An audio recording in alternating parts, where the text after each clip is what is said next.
Hello all and warmly welcome to Donsö and Safety Meet 2025. Donsö Shipping Meet would not be possible without you and all the sponsors. And this year on Safety Meet we will have the human being in the focus, centered on human safety.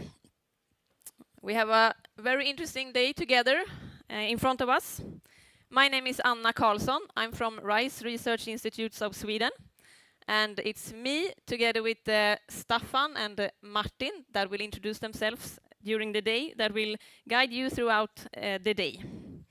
And the program looks like this. We have until lunch the seminar in this hall with 3 blocks, starting with the conditions on board, challenges and safety work. Continuing with the safety culture and how we can work with culture on board. And finally, external threats such as piracy and war. After lunch, we will continue the discussions in a smaller arena. We call it Safety Meet Arena. It's Hall G. So you will find a way throughout the tents here, and there will be some interesting discussions also in that tent. So don't forget the after lunch session.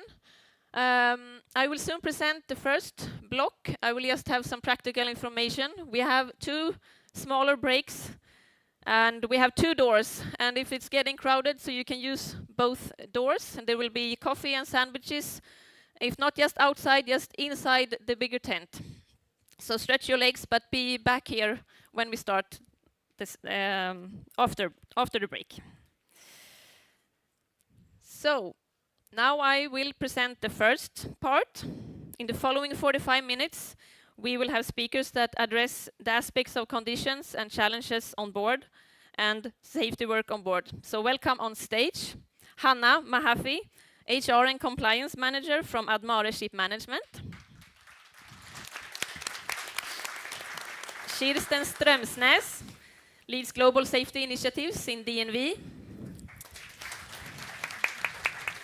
Monica Lund, researcher and lecturer at Chalmers University of Technology.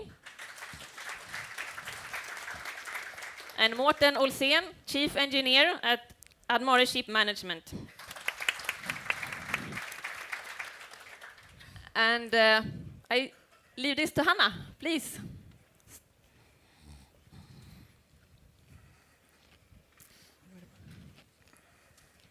So, hi everybody.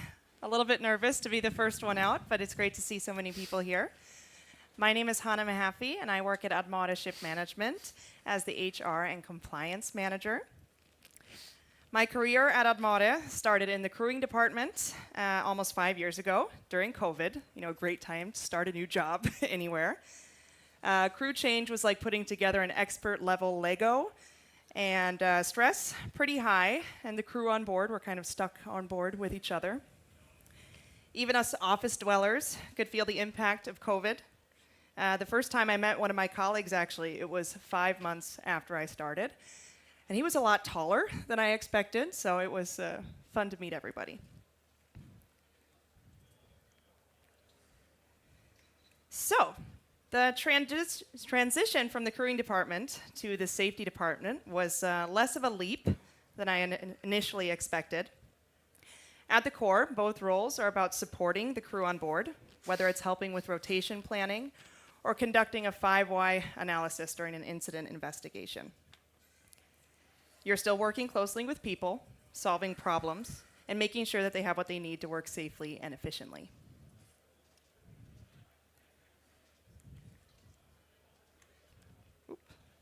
Sorry, the PowerPoint isn't the best. I can admit that. As we all know, for 6 months per year, the vessel is not just a workplace, it's a home for our seafaring colleagues. It's where they eat, sleep, work, and ideally find moments of rest and camaraderie. The only big difference here is that from this home, you can't necessarily choose your roommates, and you're not really living with your family either.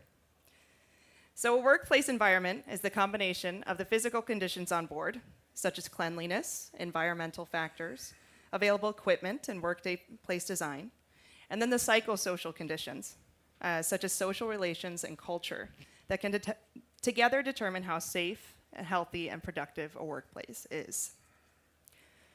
The physical environment is the first thing that we see when we come on board a vessel, asking ourselves questions such as how clean it is, what the decks look like, how are the cabins. Those are usually the first things I notice when going on board during an internal audit. The physical environment has a direct impact on safety on board, as we know. And especially in emergency situations, clear pathways, sufficient lighting, and the right equipment in the right places. As I'm standing in front of a lot of Scandinavian ship owners and shipping companies today, I don't feel that we have the same issues with the physical work environment as many of the nameless ship owners out in the world with flags that you've never seen or heard of, and ownership structure that can confuse the best of us. I mean, even here at Donsö today, you have these new buildings that are equipped with state-of-the-art design that combine vessel effectivity, but also maintaining great social areas for the crew on board, as in great gyms or, movie theaters, basically. That isn't to say that older vessels can't be retrofitted and made into, have a good working environment as well. We actually have some vessels with badminton courts, so they can still have their great fun on board. So the psychosocial environment, or conditions on board, that's a harder nut to crack. The psychosocial work environment refers to the social, organizational, and cultural conditions of the workplace that can influence our seafarers' mental health, well-being, motivation, and relationships. Placing a diverse group of individuals on board in a confined space and expecting seamless cooperation is easier said than done. It's basically a big social experiment. Yet the ability to work safely and professionally depends heavily on how well people live and interact together. So sometimes it works seamlessly, and other times you have to work on it. So it's kind of a catch-22 here.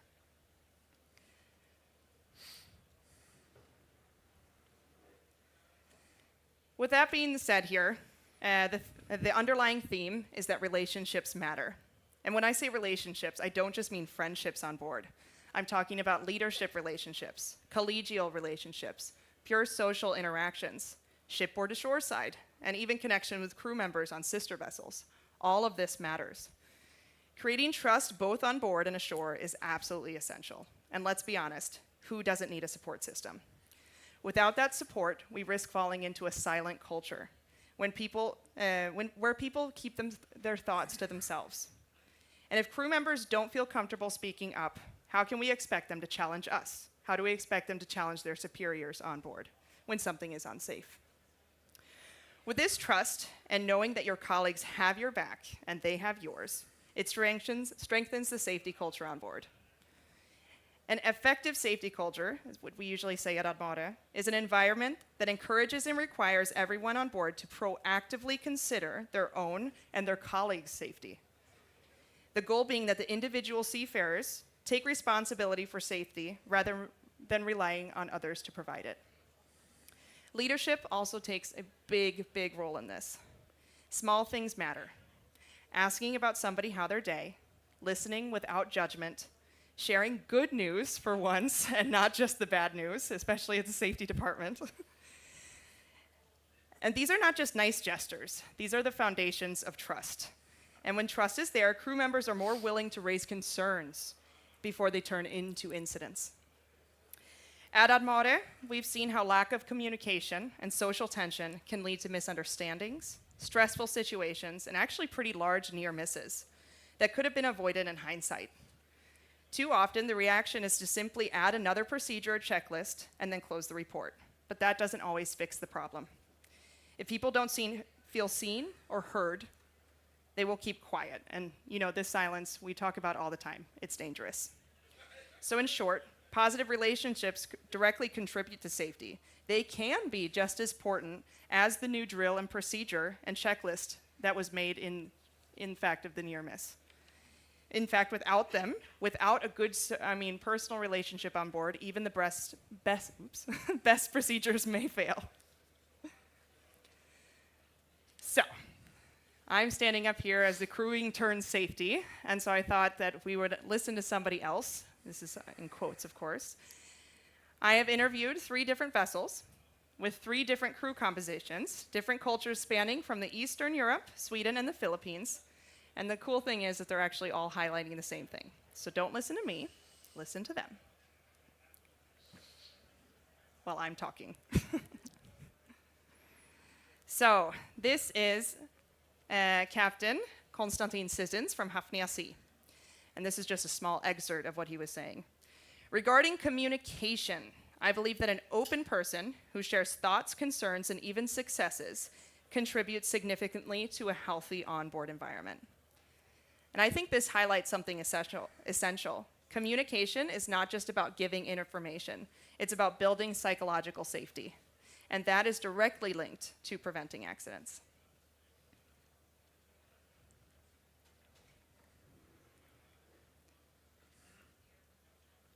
Next up to bat is the captain of SCA Obbola, Linus Mossberg. Yes, safety can be ensured through drills, procedures, inspection, and checklist. But when paired with a strong work environment, there's often a shared drive for improvement. This reminds us that culture is not created by procedures alone. A strong work environment often solves problems before they ever become safety issues. That's what I was talking about earlier, you having each other's backs.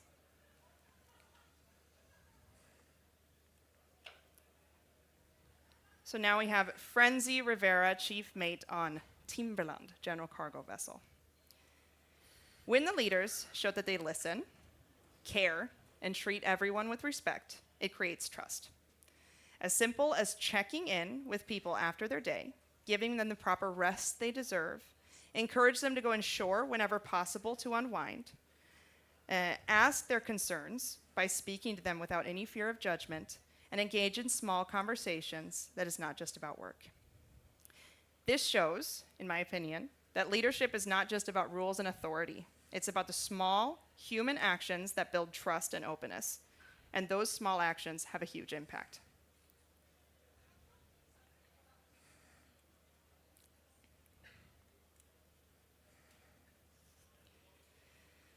So, the one thing that we have learned over the years is that there's no universal recipe for a supportive and safe work environment. A supportive psychosocial environment is just as critical, or can be just as critical, as the physical conditions on board. What works on one vessel may not necessarily work on the other, and that's okay. Every crew is different. Different personalities, different cultures, that's a big one. Different ways of working. On some vessels, like small social initiatives, like shared meals, casual conversation, movie night, karaoke, that can make a huge difference. On others, it might be structured check-ins. How are you doing today? Let's take time 5 minutes later and have a meeting in my office. Structured check-ins, but more clarity from leadership as well. Or just having opportunities to rest and relax together. The important thing is to recognize that creating a positive environment really takes time and flexibility. It's not going to be that if we keep just sending out SMS update after SMS update, I don't think a lot of things are going to change. And it's not going to happen overnight, and there's always going to be criticism, but that's really part of the process. In my opinion, the best thing we can do is use our assets, talk to the people on board. Especially when you're on board, have a conversation that doesn't have to do with your internal audit checklist. It doesn't have to do with the latest regulation about fuel sampling or whatever it can be. I mean, talk to everybody. They know what works on board. They know what's wrong. But by listening to them, instead of trying to impose a one-size-fits-all solution, we create ownership and trust for the crew on board. And when the crew feels ownership, I really do believe that safety will improve naturally. So the message here is simple. Support and culture are not copy-paste solutions, and they need to be tailored, vessel by vessel, and crew by crew. So with this, I will leave you with a very inspirational quote here, that Rome wasn't built in a day, but they were laying bricks every hour. You don't have to build everything you want today, just lay a brick. And that's all.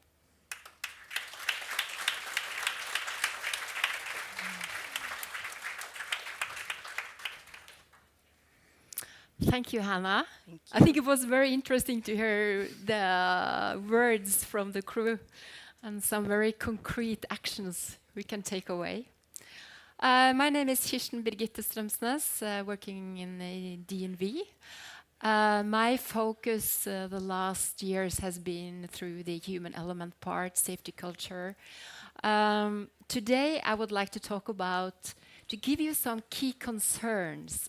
I really believe that the industry needs to take a little bit step further going on.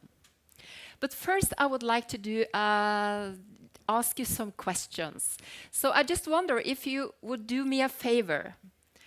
I will ask you one question, and if you can answer yes on that question, please stand up. Would you do that for me? Good. So, please stand up if you have ever worked at sea. That is really good. There's a lot of people knowing how it is to work at sea. Raise up if you believe that working and living conditions are just as important as pay for the crew on board.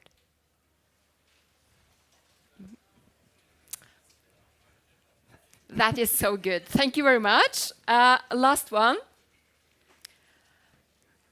Stand up if you really believe that competence and personnel is an increasing challenge going forward.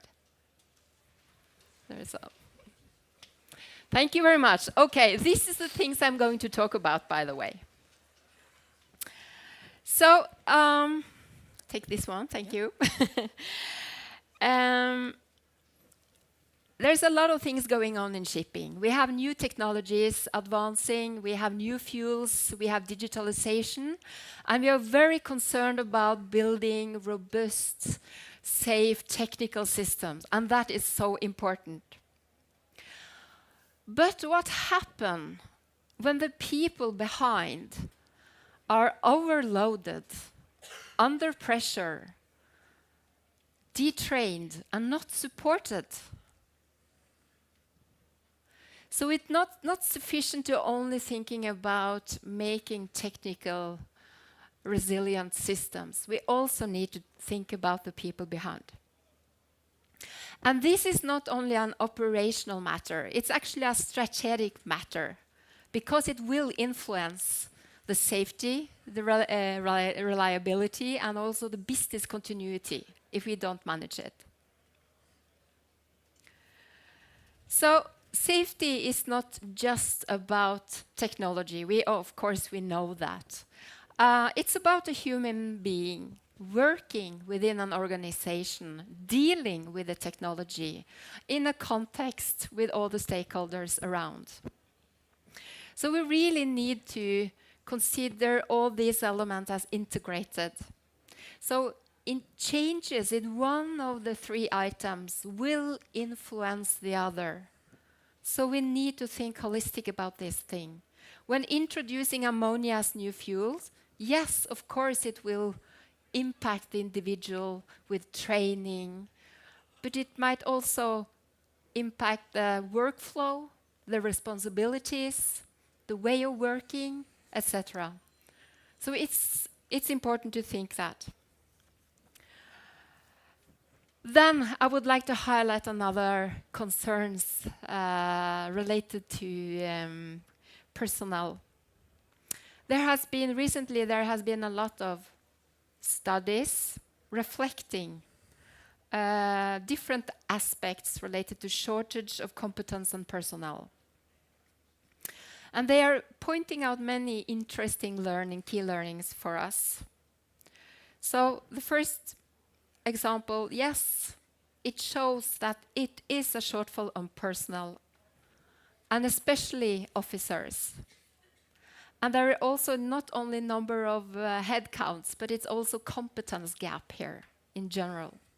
And we know that the average age is increasing. It's a lot of people retiring.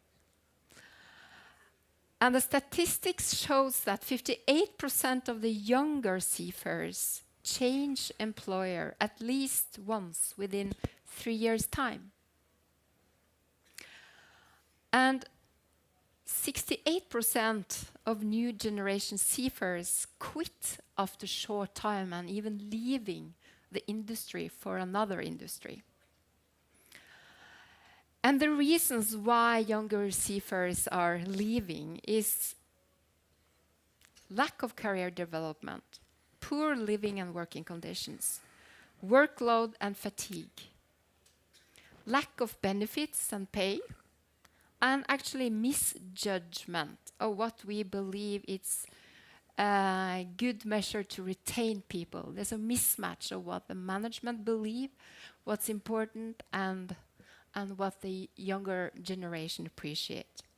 And I also would like to add to this one, it's the World Maritime University. They have done a research among about 9,400 seafarers.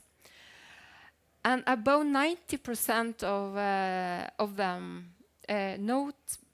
are telling that fatigue is the most common safety-related challenge on board.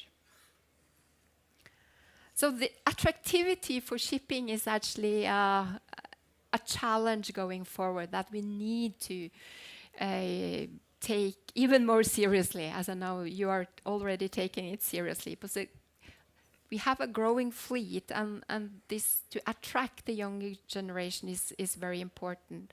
And it's even more important challenge to actually train people when people are leaving and starting and quitting, and we miss actually experience on board to actually train them in place. And then I also need to add the increased complex vessels with new fuels and digitalization. And if I add on that as well, the safety trends are not actually decreasing, it's increasing. I'm not going into details here. If you want to read behind the numbers, it's you can find it in the web. And if we go even further back to find the contributing factors of the incidents and accidents, EMSA has published a report in 2024 related to investigated incidents, and where they are saying that above 76% is due to human element contributing factors. Okay, so what do I want to say about this?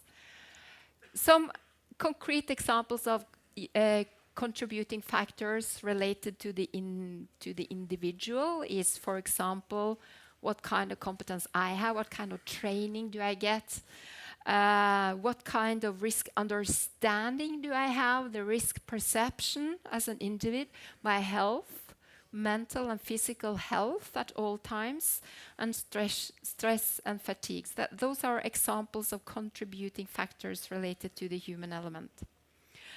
And related to the organizational contributing factors, we have the safety management system, working and living conditions, social environment, safety culture, and also strategies related to human element principle in design and new build, or lack of it.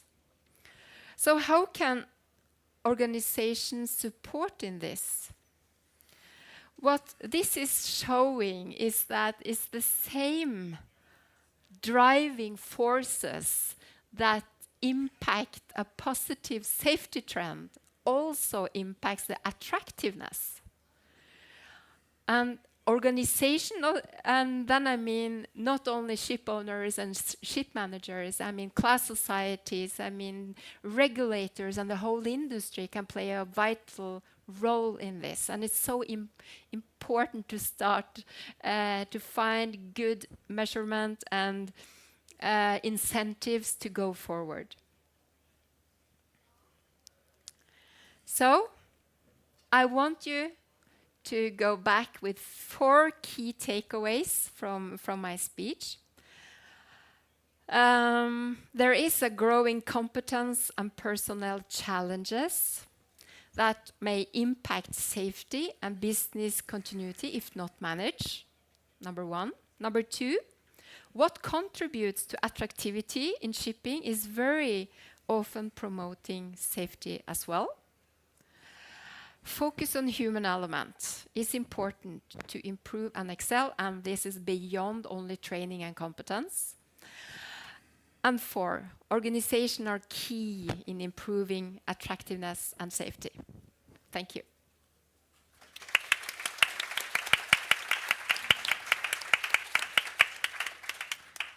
Thank you.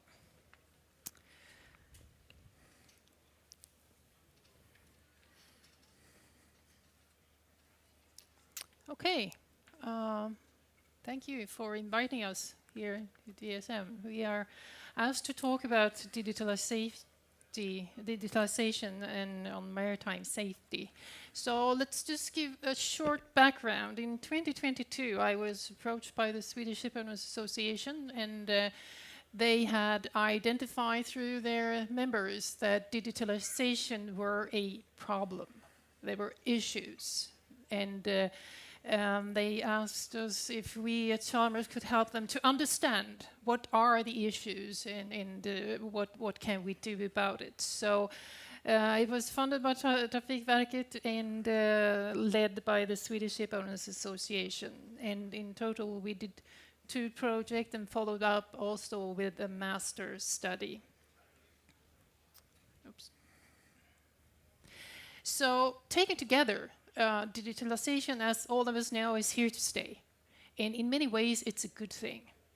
It saves times, it makes work more efficient, and it gives you access to data and information in a way that no analog system ever could do. So there are good things about digitalization. But however, the research that we did, the results that we got, show that there are room for improvements.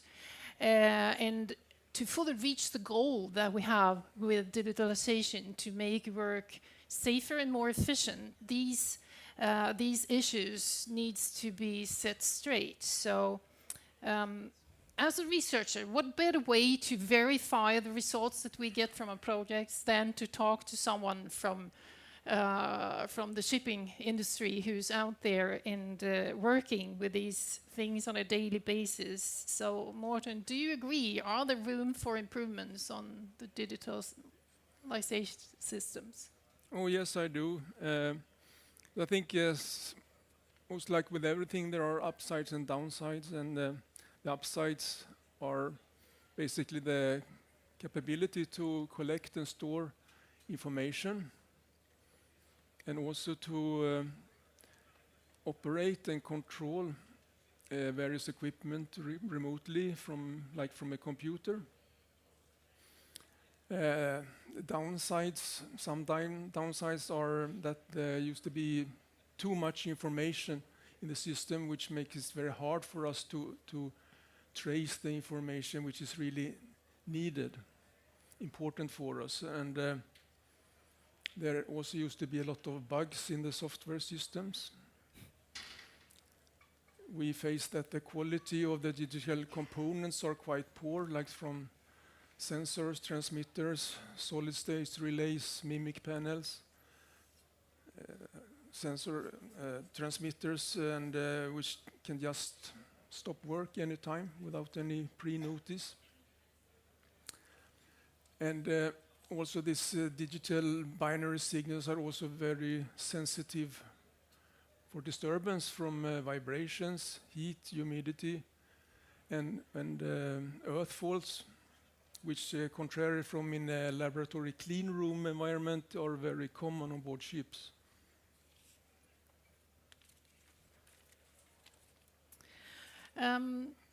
When we crunched the data, system errors, we had numerous anecdotes of systems failing in critical situation, and as many as 80% claimed that they had experienced problems with the digital equipment. Do you share this experience? Yeah, we have problems with many systems, like the power management system, the plant maintenance systems, the fire alarm systems, ballast water treatment systems, and of course, last but not least, the alarm and control systems. Common problem is like computer screens freeze or mimic panel die, or that we get communication errors between all these various systems which are linked together. The manufacturers used to suggest, I should be polite to say, Swedish resets to solve such problems, but which is not a very safe procedure, and it also tells that the manufacturers cannot explain the reason for these faults, which we explore. This kind of procedures are also not like approved within the oil and gas industry, where they require a full explanation of any fault which affect the production, and we must make a report with what have happened, why it happened, the CAC, the corrective action we have done, and also what we have done to prevent the reoccurrence. But how could we do this when not even the manufacturers can?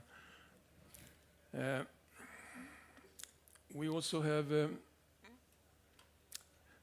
faced that in the control system, sometimes equipment put in automatic mode or changed by itself to manual mode, and we can find that standby pumps start running and other pumps just stop without any reasons.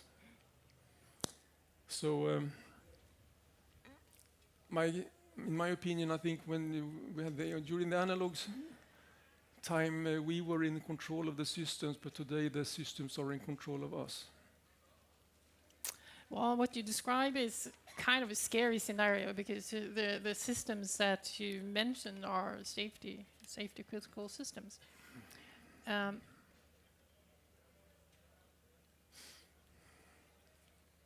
What we also looked into, of course, was the workload, because what you describe seems like a lot of additional work. How would you say that this adds to your daily workload?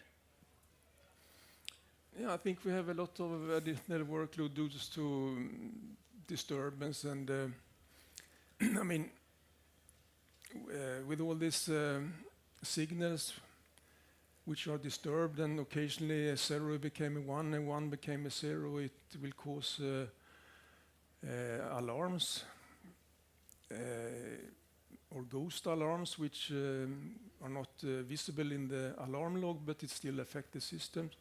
It's very hard for us to trace them. We get communication errors, so we lose contact with some equipment, and it takes very long time for us to take action from this, and so this of course affect our workload, and it affect our rest hours when it happen night times, and of course it also have a bad impact of our confidence.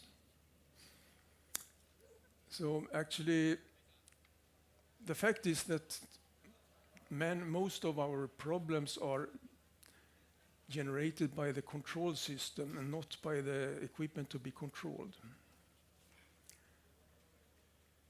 And as also mentioned before, many of the softwares are like one size fits all. They are not really adapted to our specific installation. So we have to adapt them to work. And this is a quite cumbersome procedure. If we are lucky, we can get the temporary administrator authority, so we can do this setting of the parameters by ourselves. And it can take a long time, because it can be 100 or 1,000 parameters to be changed. And later on, when the manufacturer has been on board for the software upgrade, we found that all the settings are back to the initial again. So we have to do it once again. That really, I think, ties back to the previous speaker, what you mentioned about stress. It's not only workload, it must be a stressful environment to exist in. But what about safety? All these issues, do they affect the safety and safe operations on board? Yes, for sure it do, because it happened like we can have a sudden shutdown of a generator or a main engine or any important equipment due to a false signal. And we can also have a problem with boat thruster do not start due to some missing feedback signal. From an analog point of view, all of the signals are there, but the control system deemed that some signal is wrong, and it will refuse to start. And if this happens during a critical operation like maneuvering or in bad weather or in an emergency situation, it will of course increase the stress level and the risk for wrong decisions, which make the situation even worse.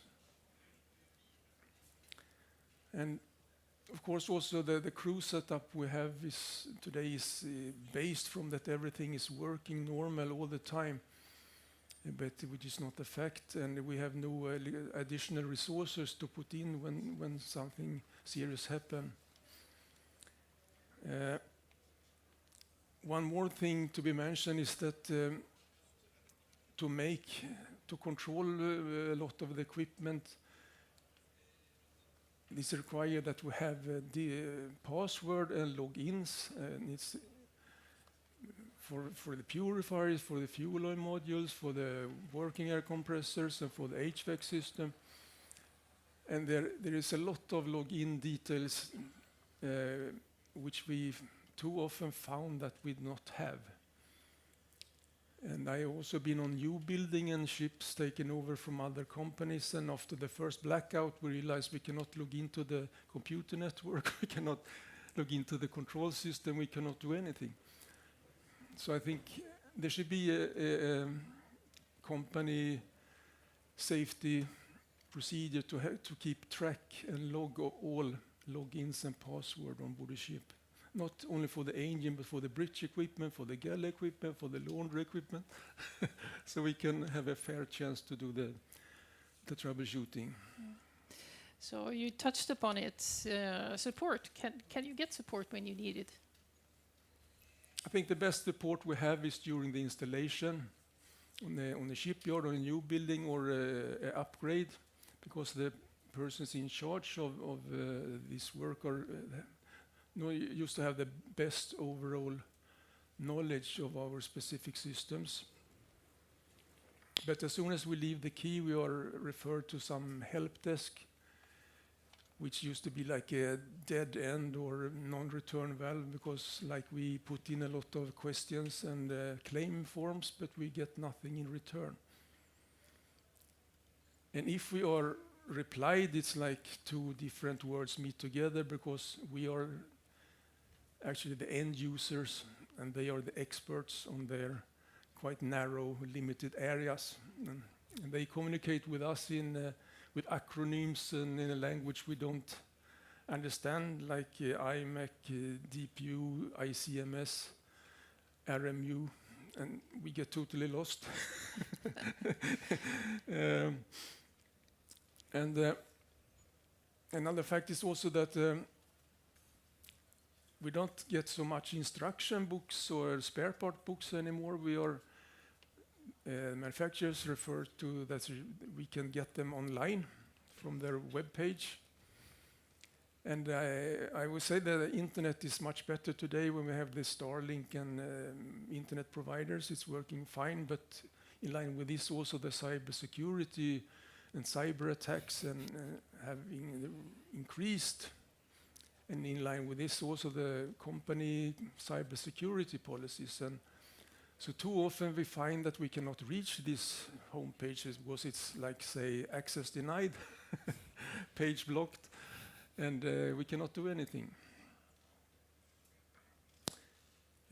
Some manufacturers also promote their products with the benefit that they can get access remotely and they can check it and change parameters and upgrade softwares, but this is also like a catch-22 because it's not possible to get remote access to a ship's network today.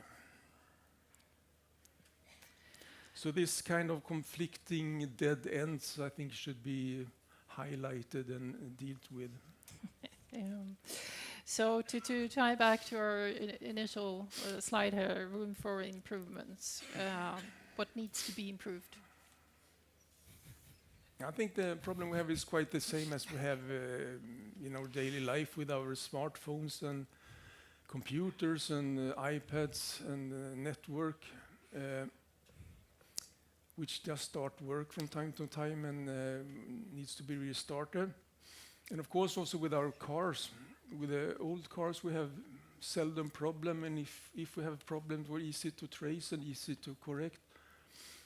And the situation is same on board the ship. The difference is that we still have the same crew, the same education, and we don't have the equipment needed.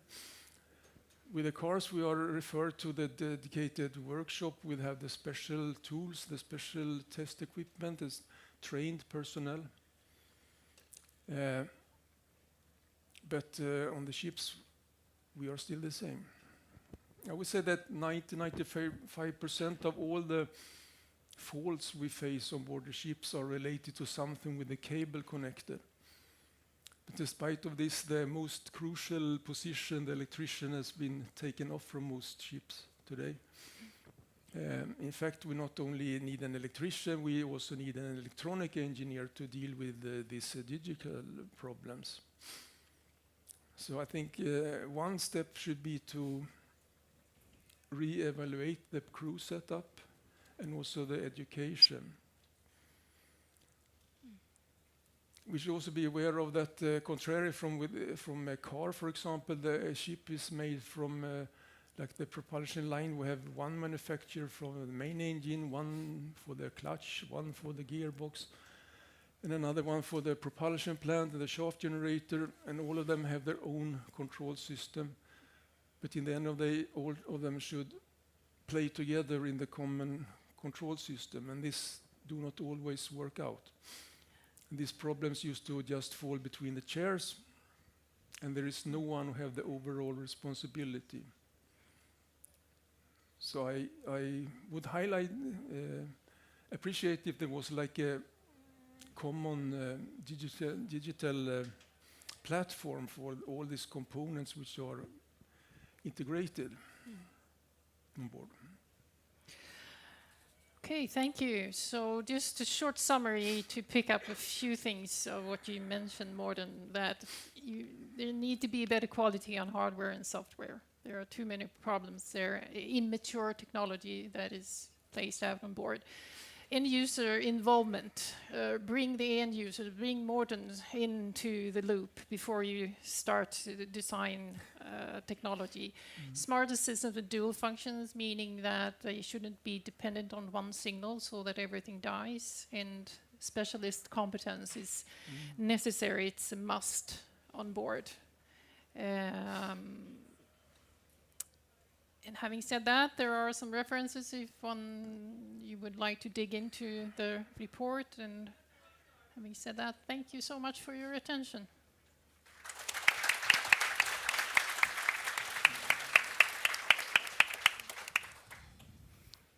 And thank you all the speakers here. You will get a box or something, paper from Mercy Ships. Thank you. Thank you. And if you have questions, please keep up the dialogue. The speakers will be in Hall G and also around, but Hall G at least at 3 o'clock. And you have the crew, the industry, the statistics, and keep up the good work for safety. Thank you. Thank you. And now it's a short break. It's 15 minutes. Stretch your legs, have some coffee or drinks, and come back.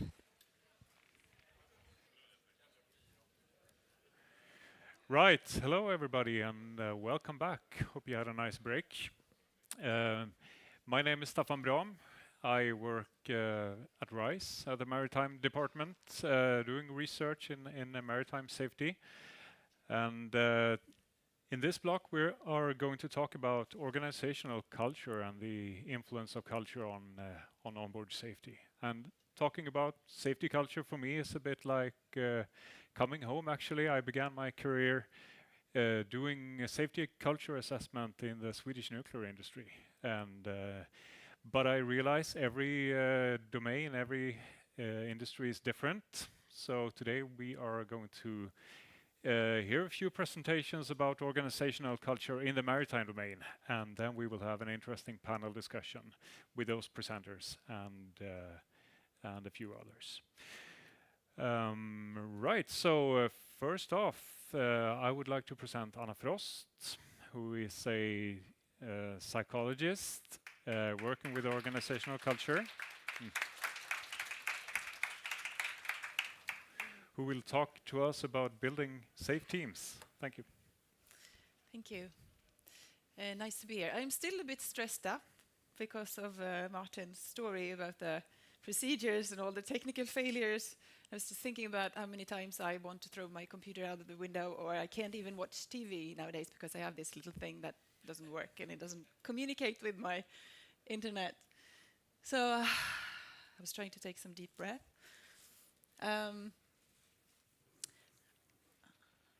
Yeah, okay, good. So I don't think this picture needs further introduction in this room.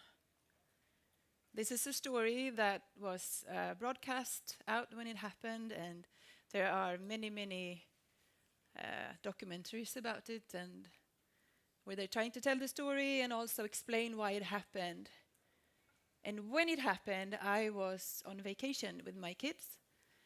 And I got really nervous because I'd been working with Costa for 2 years and I've met hundreds of their officers and doing assessment. So I knew if I'd met with this captain, there would be a written report about the risk assessment I'd made. And I had to wait for 5 days before the name was known. I had communication with my former company every day.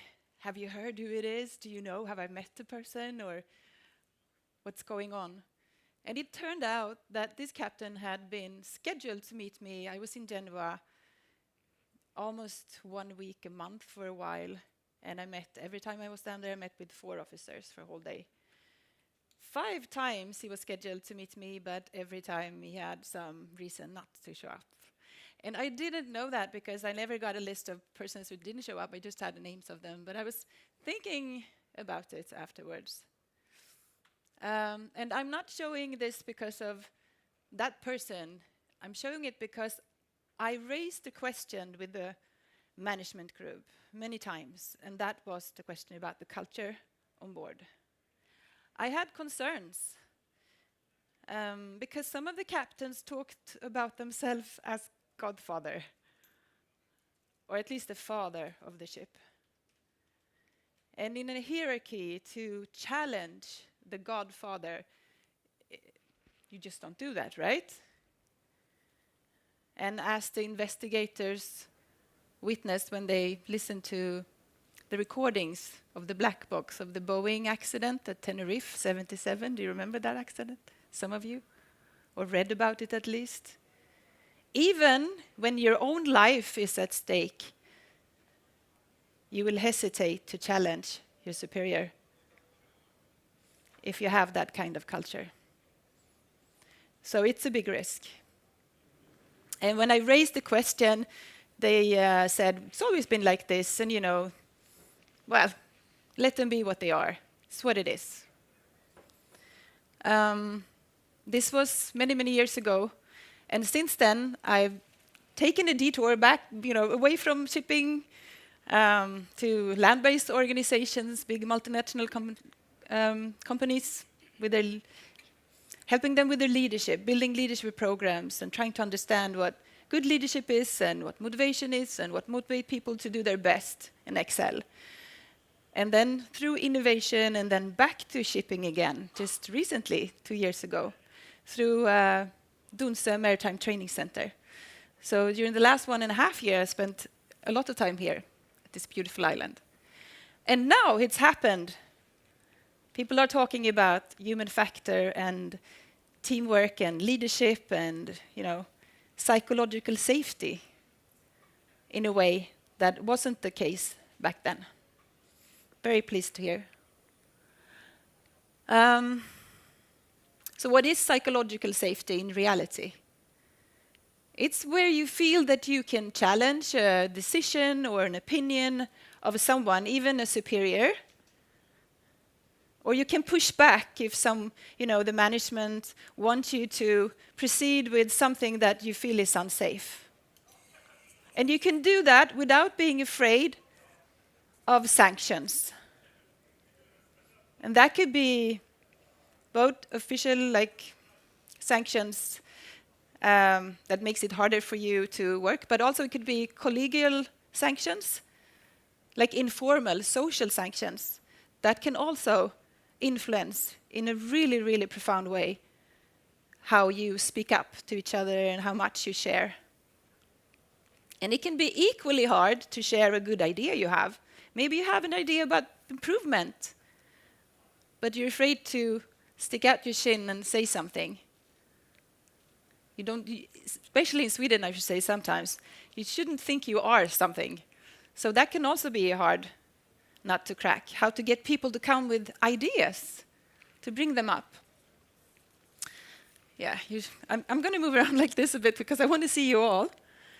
So how do you do to get people to feel safe about sharing opinions and, speaking up when they see something, or admitting that they made a mistake?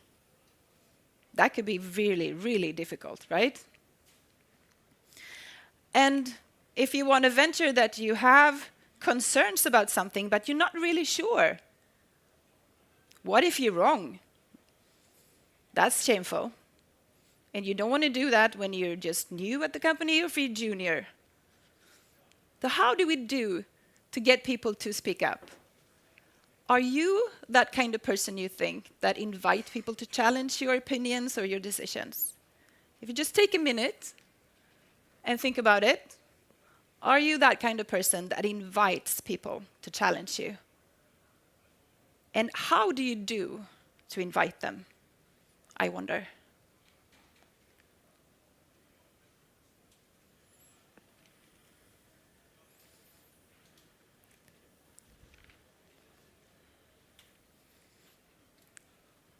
Anyone want to share?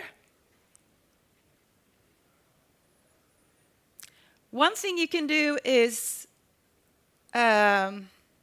appreciate when someone comes. Thank you for sharing this with me. I appreciate. That's one thing. But you also need to have a bit of control over your facial expressions and your body language, right? So that's one thing. Have an open mind. And one thing to do that is to stay curious. Try to be curious when someone is venting something. Please tell me more. What have you seen? What happened? And not immediately go to the question, who did what? Because that's the blame culture. Instead, what happened? We have a problem, we have a mutual problem, and we can solve it. We just have to talk about it. So that's one thing, for example. And I work together with, as I said, Dunse Maritime Training Center. There we have people in the simulator, and we film them while they're working together. It's really, really good afterwards to look at the film, and we can see exactly how people are doing to invite others. It could be gestures, pointing like this, or asking questions before you to make a decisions. What's your opinion on this? I think we should do this. What is your take?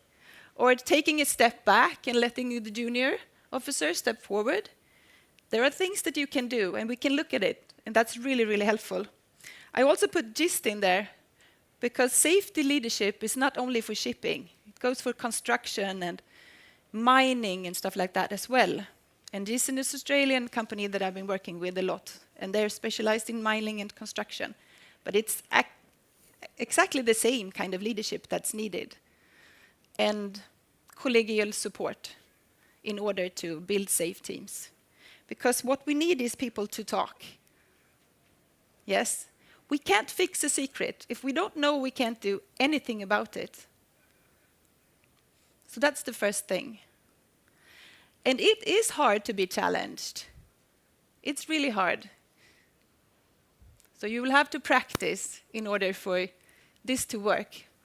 And it goes for both the leader and the colleagues. Everyone can help in building psychological safety.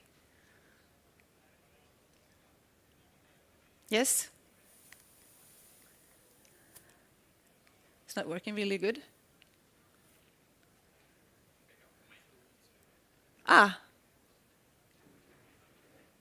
Well, we can have this. It's okay. I will open up for questions, if you have any. No? So how many of you are on board a ship working? Yes. And how many are on land-based organization but in a shipping company? All right. So even if you're on the land side of it, you can open up for this and steer away from the blame culture. Be curious. Also give feedback in a respectful manner. Amy Edmondson is the one who's put psychological safety on the map lately. She was doing research when she took a PhD at Harvard. She was in a big investigation about, or a research project about learning culture at the hospital. And they thought there was a correlation between good cooperation in team and less incidents. But what she found was the opposite. Where there was good cooperation and people could speak to each other freely, they had more incidents. Why do you think? Because they talked about it. They talked about the incidents. No one was afraid to admit they'd made a mistake. And when she saw this, she was onto something. This was not what she expected, or any of the researchers at this project was expecting, but she was onto something. And now she's been leading the research and how to promote this globally in all kinds of different businesses since then. That if we can talk about it, we can also prevent it, or we can fix it. We can make it better, but if we don't talk about it, if people are afraid in a team and scared, they go to self-protection. That's the foremost. They want to protect themselves, and you don't do that by admitting that you made a mistake or telling on a friend or a colleague. Don't do that. But if you manage to create an environment where that is appreciated and encouraged, you can also start addressing different problems and making them better. So let's see if I can, okay. Back again? Thanks. No, back one more. No? Other way then. The last one. This one.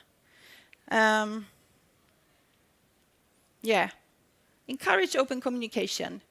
If you get challenged, the next time you get challenged, see it as an opportunity to practice what it is to build psychological safety. See if you can, instead of defending yourself or correcting what's being said because you have another opinion, try to stay curious and ask, okay, tell me more about it. And you also don't have to agree, but you just have to make them talk to you about what they're thinking about. And that you do by asking questions, stay curious, have a friendly facial expression and body language. And if you practice this enough, This will become your primary reaction when someone is challenging you. Thank you. Ska jag sitta kvar nu?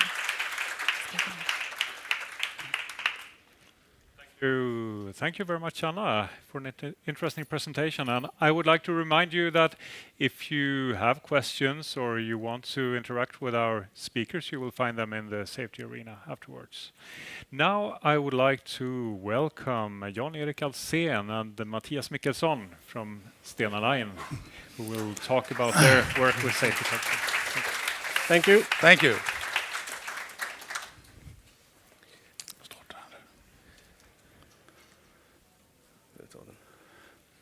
Hello, everybody. My name is Jan-Erik Alsen, and I am the Senior Master at Stena Vinga.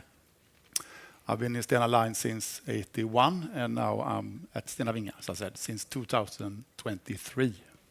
Yeah. Mattias Mikkelsson, I'm the Senior Chief Engineer on Stena Vinga. Together with Jan-Erik, we work there. We started the same journey 2023 together. We took over Stena Vinga. And I've been in Stena Line since 2001. And we will talk about how we work with the safety culture on board Stena Vinga.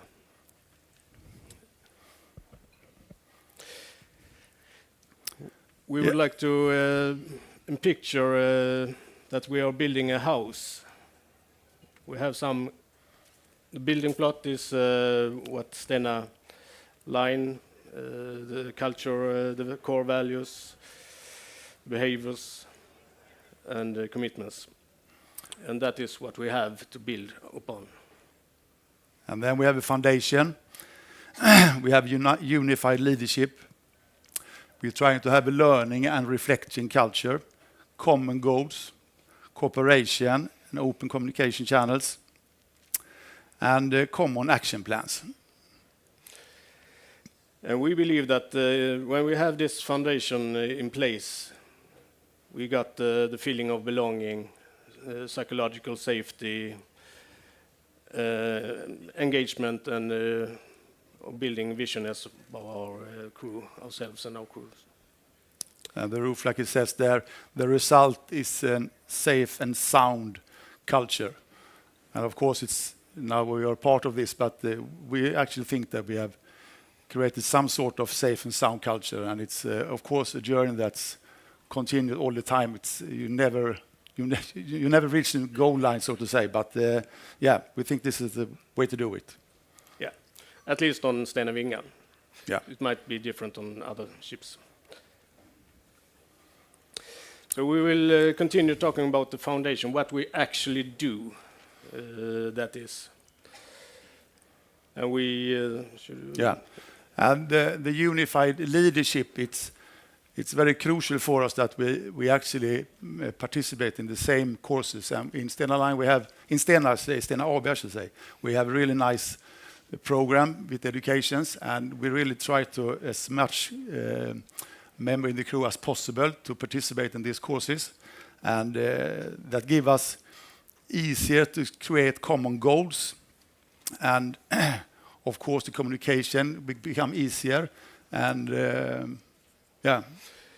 by sending people to the same courses and the same way of leading, we believe that you create a common language and you can support each other during the days, because as probably all know that we are not 100% at all times. Sometimes we drop down, and that's good to have somebody that's taking it further, so you get up again. We also believe in to be present. We talked about earlier with the psychological safety, and we really believe in to be present all the time. I mean, it is senior roles especially, but when you actually communicate with your crew members, that you actually are there, not distracted by phones, or of course you need your working phone, but maybe tucked away. But never get distracted and actually be there for, like Matthias says, and be there for each other and actually try to be this welcoming and caring and reliable guy. So, yeah. Yeah, and not only be present physically, but be present mentally. Yeah. So. And all the time, not so 10 o'clock coffee, 3 o'clock coffee, lunchtime, whenever it is, whenever you interact with your crew, be present at all time. Yeah.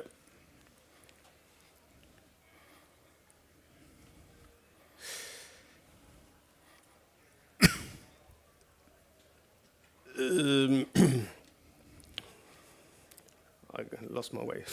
Yeah, I have some things here, but we really try to empower the individuals. We would like to empower them to be a part of this bigger, the bigger thing as a team.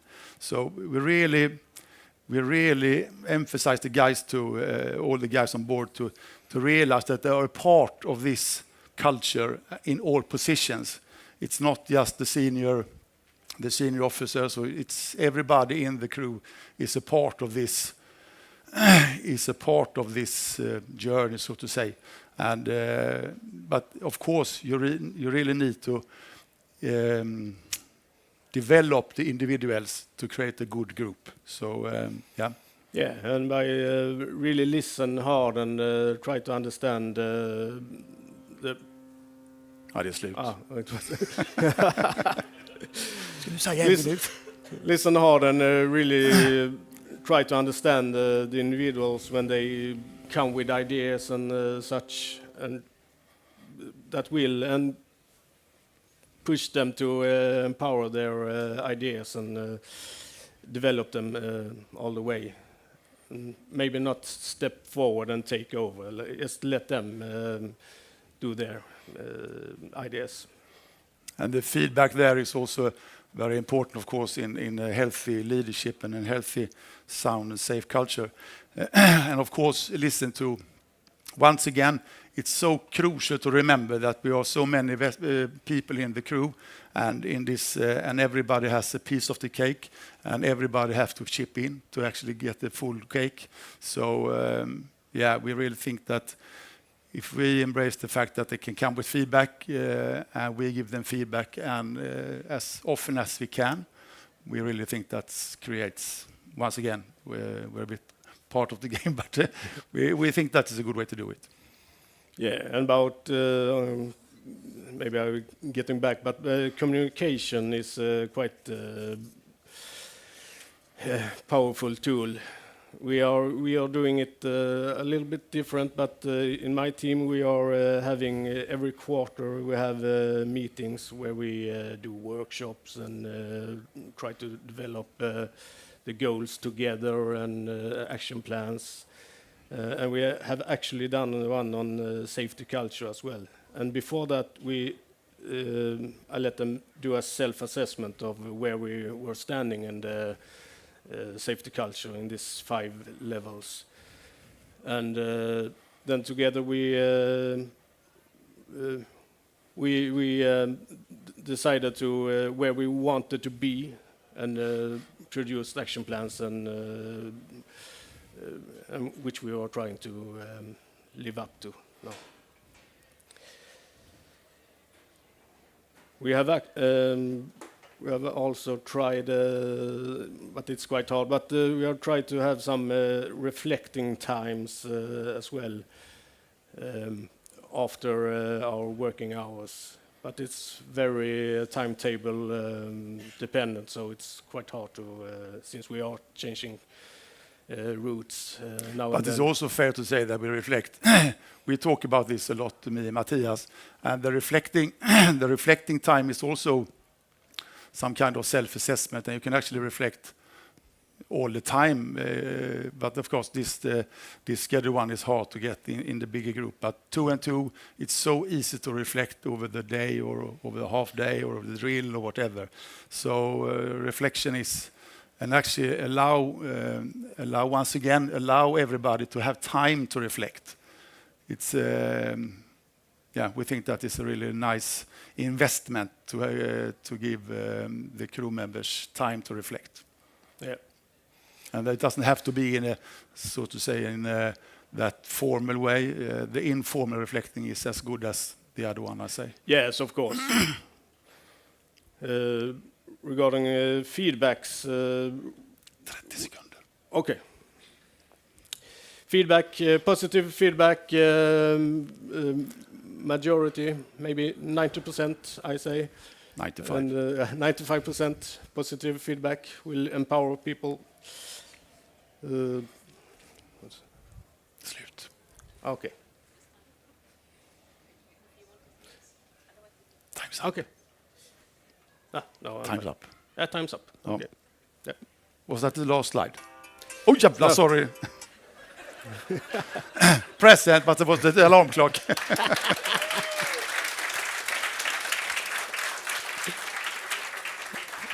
Thank you very much for this. And there is time for questions. Yeah, Mattias, stay here. For Mattias. Jan-Erik and Mattias. There's some sorry. questions. Yeah. Any tried questions to- from the audience? Oh, there's one over here. Yeah, that's one.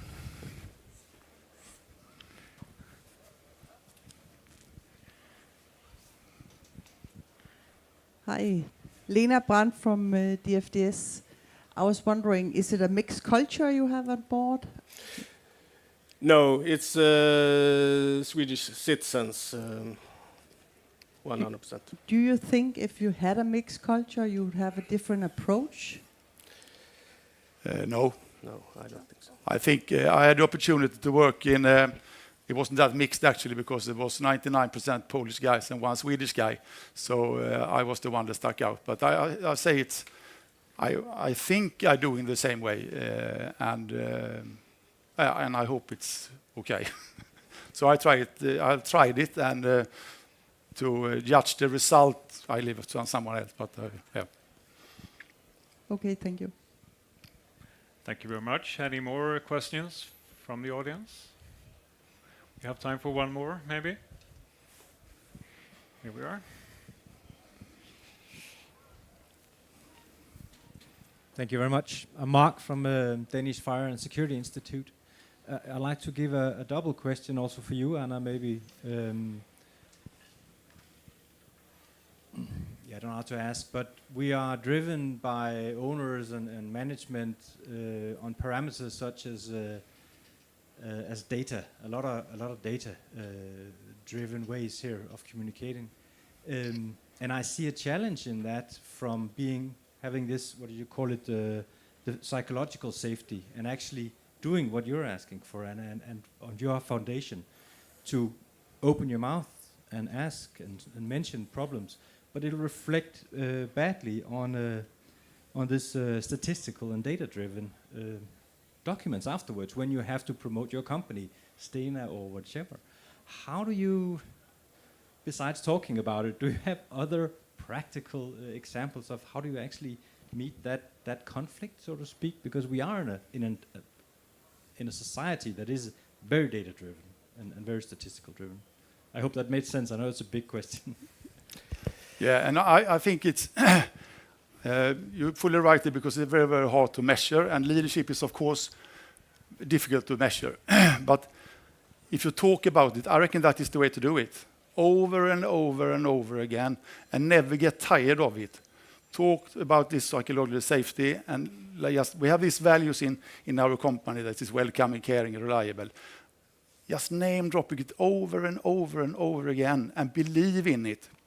And believe in the leadership. So I say, talk about it, and that is, of course, conflict.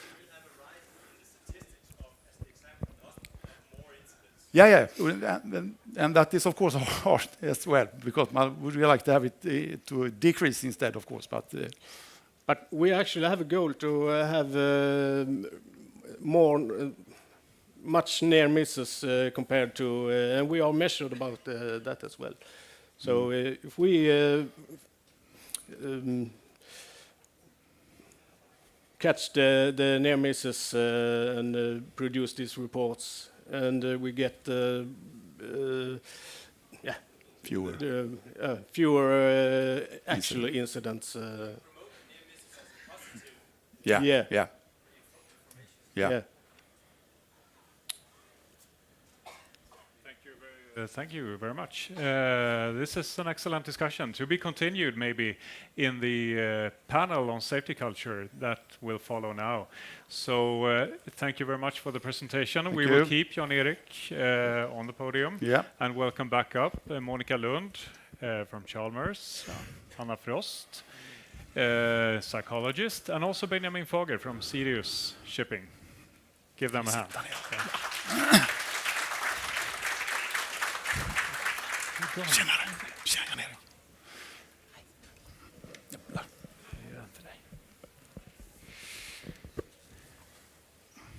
Right.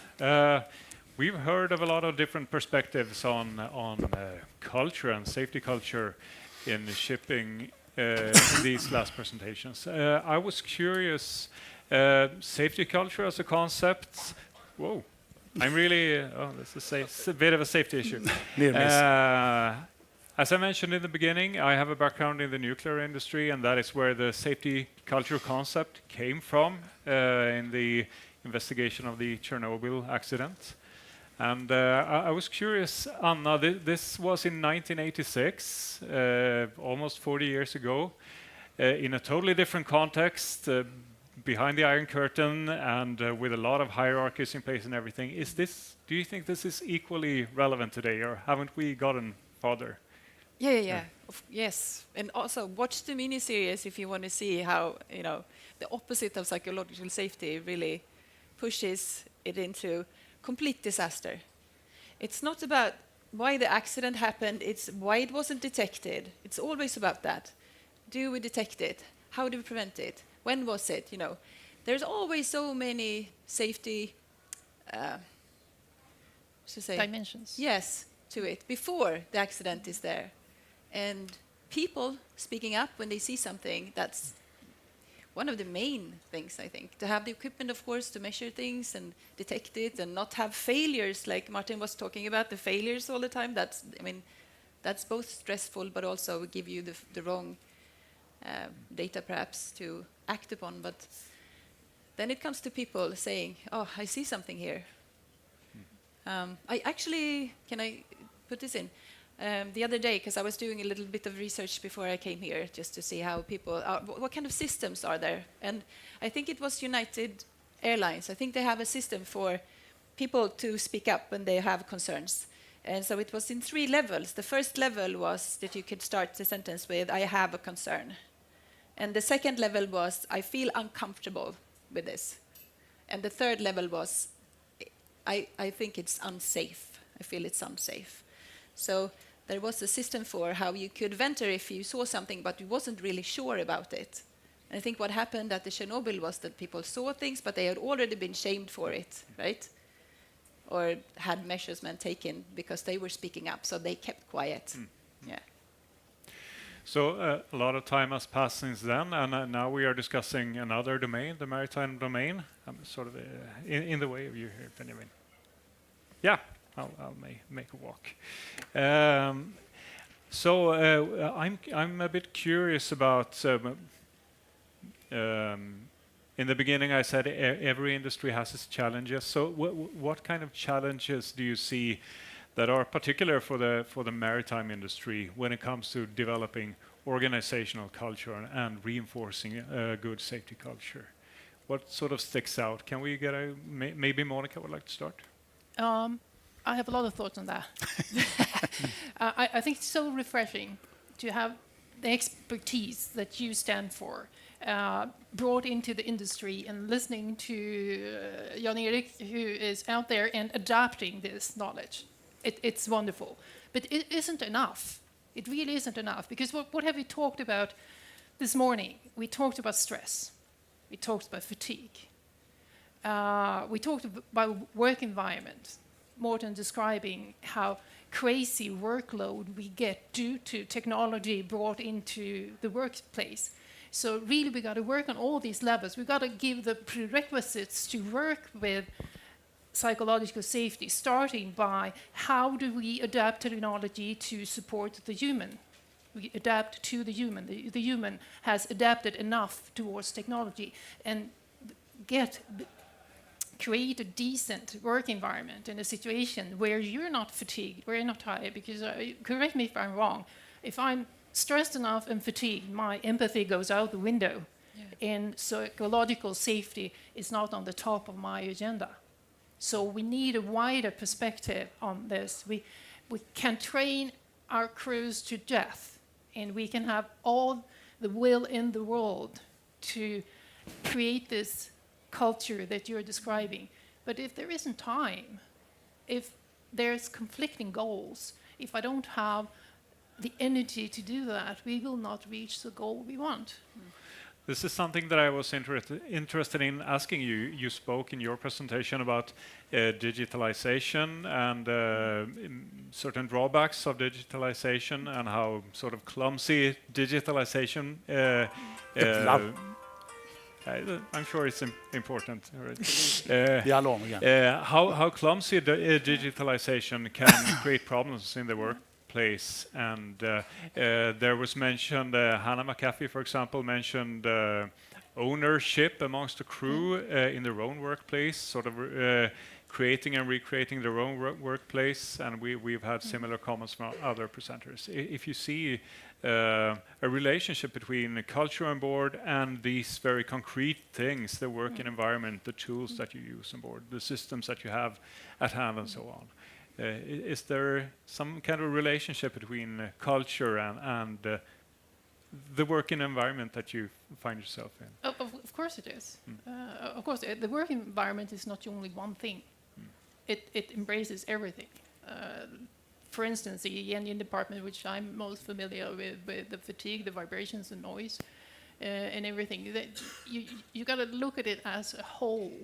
You cannot just have good safety culture, because that is risk becoming in conflict with the rest of the work environment, and then down prioritized. And when it comes to developing technology, everyone knows it, everyone says it, we said it today, involve the end user to understand what task is supposed to be performed, and develop technology that actually support the task. Do not just add on. So on this topic, I would like to bring in Benjamin also. We spoke a bit before we even started here about new builds and design practices and getting the crew involved. So maybe you would like to say something about the work that you do to when it comes to ownership and involving crews in design. Yeah, we are currently building 7 ships in 3 different segments. And our task is to remove the obstacles and the hazards, so the crew can focus on the real hazards. If we can place an equipment on the correct position, for example, the mooring controls, if we position them on the correct place, where there's the least hazard, then we have removed that, and then we can focus on the real task on board. And I have a lot of examples, and I relate very much to Morten as well, where we have remote systems, we have remote service from companies. We even have some incidents when they did remote service on the board the vessel, but not notified the vessels during cargo operation. That's not good. That many years ago, but this is also a challenge with the new technology. We get a lot of assistance from the service companies, but if it's done the wrong way, it can be a hazard instead. So our task is to remove these obstacles, I think. Yeah, I think this is interesting when if you look at a very traditional definition of safety culture, that is often associated with attitudes, beliefs, and such things, right? And behaviors of crew members, for example. But the way that they behave, that is also affected by the environment that they work in, right? Yeah. I have a kind of provocative phrase about that: mental hygiene. You have to have a chance to take care of the mental hygiene. If you don't do that, there is no chance that you can react in a way that you should. Not respond to someone who's challenging you, but also just think clearly and prioritize in a correct manner.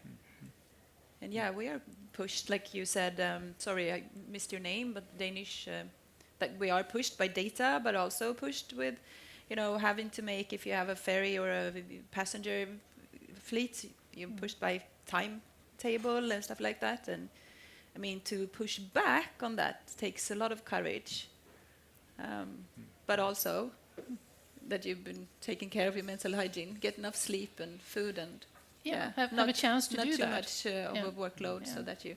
I think there's not more than 3 obstacles you can hold in your head at the same time. If you work with in emergency operations, you'd never be allowed to have anything more about that. But here, what you're talking about is like 50 different parameters to keep track of. Yeah, and no one to call in. Yeah. I think I can manage fewer than 3 actually. Yeah, but, probably me too. John Erik, Yes. I was curious about the work that you've done. You described it very well, and the sort of the foundations of the work that you're doing, the values that drive you. But so, what was it that sort of spurred this work? What was it that made you begin this development? I say it's started very, very early in my career. But this journey that I'm doing now with Matthias was that we did take over Stena Vinga in January, I think. We're signing on in March, April 2023. And we know each other since before, but we really get the chance to, and we actually speak the same language, and we reflect a lot and realized that this journey we want to do together, it's really important that we put up some goals for us. And so I say this latest journey is 2023. And it's also really, it is so valuable to have, like Matthias in this case, I put so much lovord, what is that in English? Praise. Praise to Matthias. But it is a pleasure to work with Matthias. And the thing that I think it's that we have the management on board, of course, but if we can show the rest of the crew that we actually are that happy that we say we are, if we can show that in some kind of way.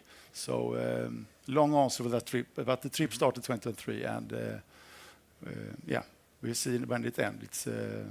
I'm an old guy now, so we'll see, but we're still there and having fun. So what kind of feedback have you gotten from the crew then? I normally one measurement we have this in Sweden. We have on Saturdays 10 o'clock Melodikrysset, and it's very easy music quiz on the radio. And I have done this for many years on all my vessels, even the Polish one. And I invite all in the crew to this happy event. And I say the more people that is on Melodikrysset, the better it is. So for my case, it's really nice. And I must say now at Vinga, all departments are always represented. And I say we have times, of course, when we are in traffic, it's a bit harder. But I have actually, I have 100% once. So I'm quite happy about that. And that is some kind of feedback that I call it feedback for myself. But also, there's a lot of people that are actually very kind to me and Matthias and say that we're doing nice things. So we get feedback quite often, I say. So that is nice. Right. So on the topic of reaching out to the crew and getting them involved, there were a few comments earlier about multinational crews and a mix of crew members from many different parts of the world. And I know, Benjamin, that within your shipping company, your crews are definitely multinational, right? And do you see any particular challenges with that when it comes to creating a good workplace culture, or what's your experience? Yeah, of course it's challenging, but we have had this mixed crew for almost 20 years now, and some of our colleagues from the Filipino crew and some Polish crew, they have been with us since 20 years now, because luckily we have a high retention rate, about 95%, and that means that they have been sailing for 10 or 15 years together, the crew, so they are friends, and that opens up the threshold to give feedback to the captain or the chief engineer, and to feel that everyone has the authority and the responsibility to say stop if there's something happening that is unsafe. So I think we have removed the barrier between the different cultures, and they have learned our culture and we have learned their culture. So today we are quite integrated in each other, and we are friends with them, and so that's helped us very much. Anna, I know that you have also worked in many different national contexts. Do you have any reflections around this, bringing cultures together, so to say? Yeah, I have a few. One is that I've noticed that even if you come from a culture that doesn't invite you to challenge your superior or have an opinion at all in matters that's not on your level of, but if they are under such management and are invited to have an opinion, they don't want to go back. So it doesn't matter. It's a human, I think, if your opinion is valuated, that means something, and that will, raise the level of engagement and I think so. That's one thing I think about. But also, of course, there's been some data on the differences between gender and also different cultures when it comes to being candor and open up and challenge and some cultures and also women sometimes need to be more certain, it seems, before they will open up, and thus can differ between different cultures. There needs you need to be really, really certain before you would open up and say something. So is that an answer somehow? Yeah. Was definitely an answer. Yeah. Thank you very much. Thank you. Our timing is actually running out. So maybe on a final note, if we can start with John Erik. If you talk to a colleague on another ship or in another shipping company who wants to start the same journey, doing the same kind of development within their own organization, what kind of tips would you give? Where do you start? I reckon luck is a good portion. You need a portion of luck, but I say it's a journey worth doing, and I reckon that this business, we're talking about these obstacles, but it's a fantastic business to be involved in, and I say the tips is just to be open-minded and reflect over your own development. Thank you. Thank you. And with that, we will conclude our panel. So a big hand for the panelists.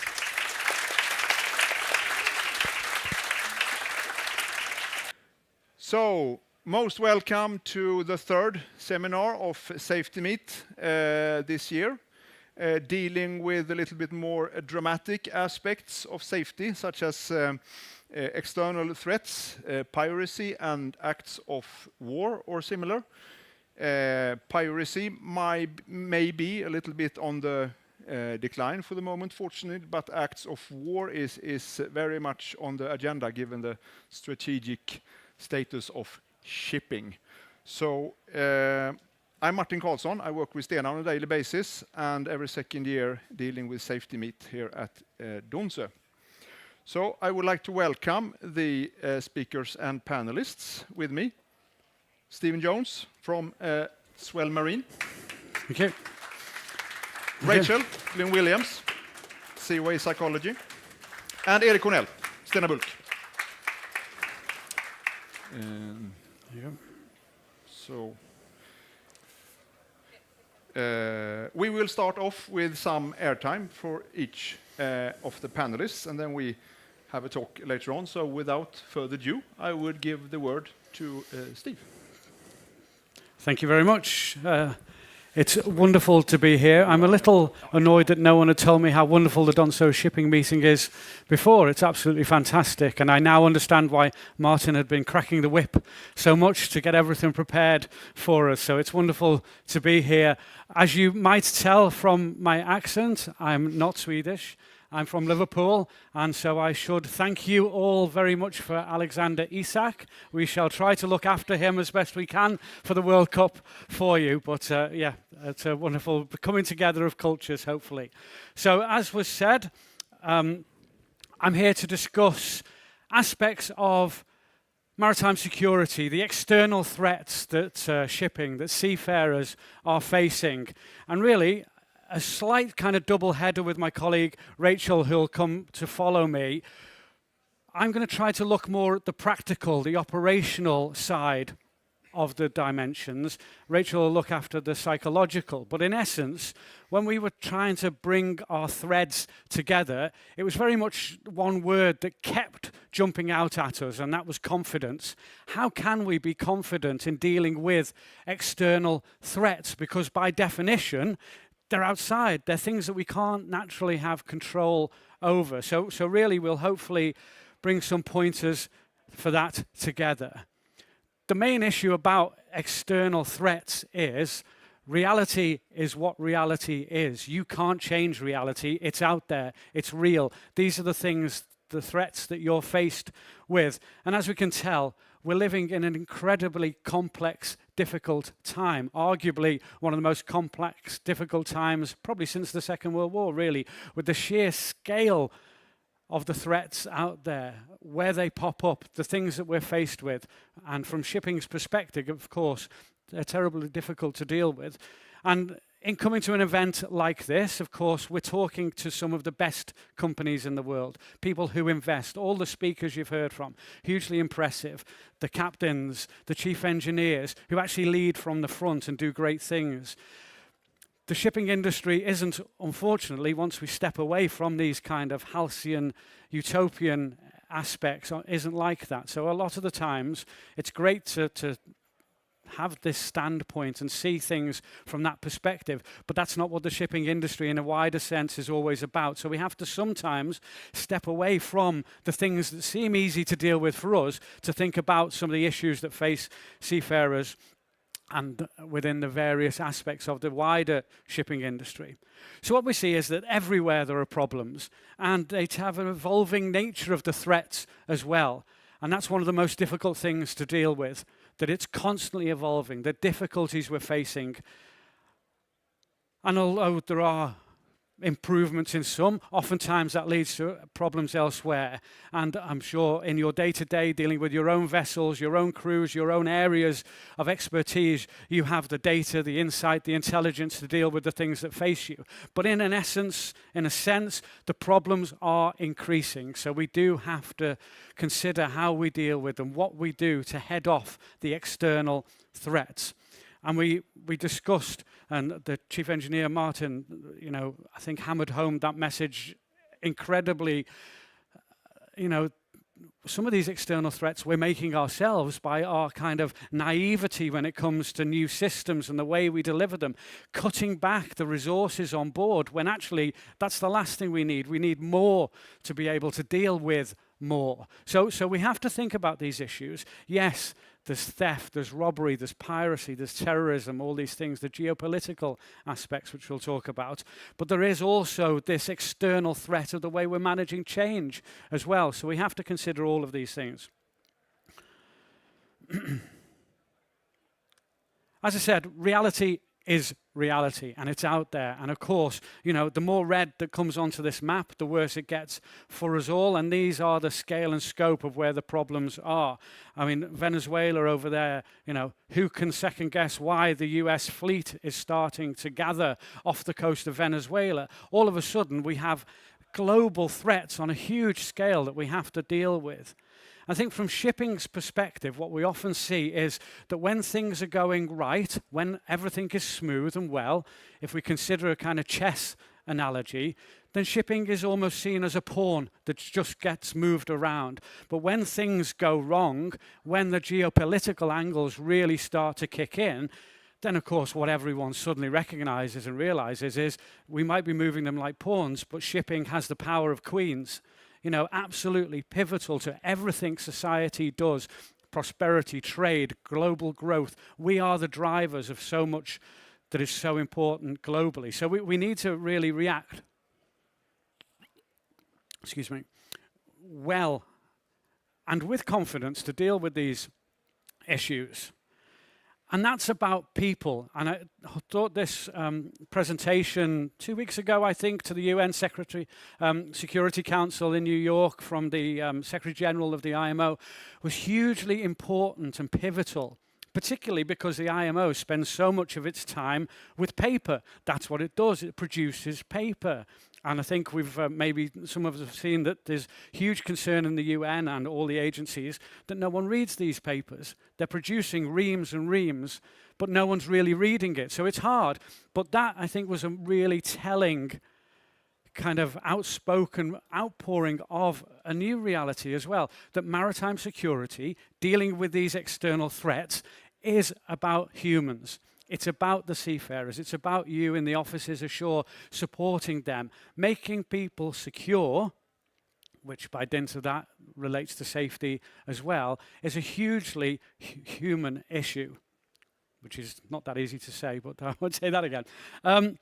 So the reality is, as we're faced with them, there we are, you know, as we're producing rules and regulations and having the systems, the processes in place to supposedly deal with it, what we have to also understand when we're thinking about confidence for people on ships is about the fact that it's very hard, if not impossible, for regulations to truly capture some of these issues. How do you regulate, have the processes in place, the systems to deal with the fear of missiles coming in?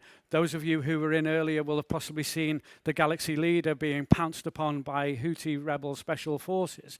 How can you regulate for that? How can the people on board be confident they're going to be supported and know the mechanisms are in place to at least protect them from it? So these are hugely important. I think we'll talk when Dr. Rachel comes up about the psychological issues, and they were touched on wonderfully by Anna earlier as well.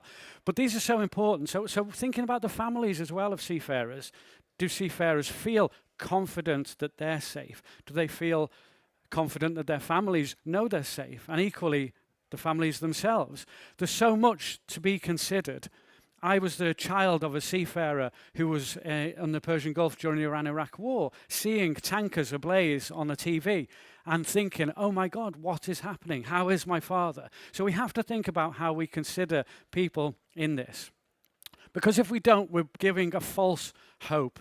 And I think one of the areas as I was looking at to try to consider what we're trying to help seafarers achieve was really thinking about what does or doesn't equal confidence.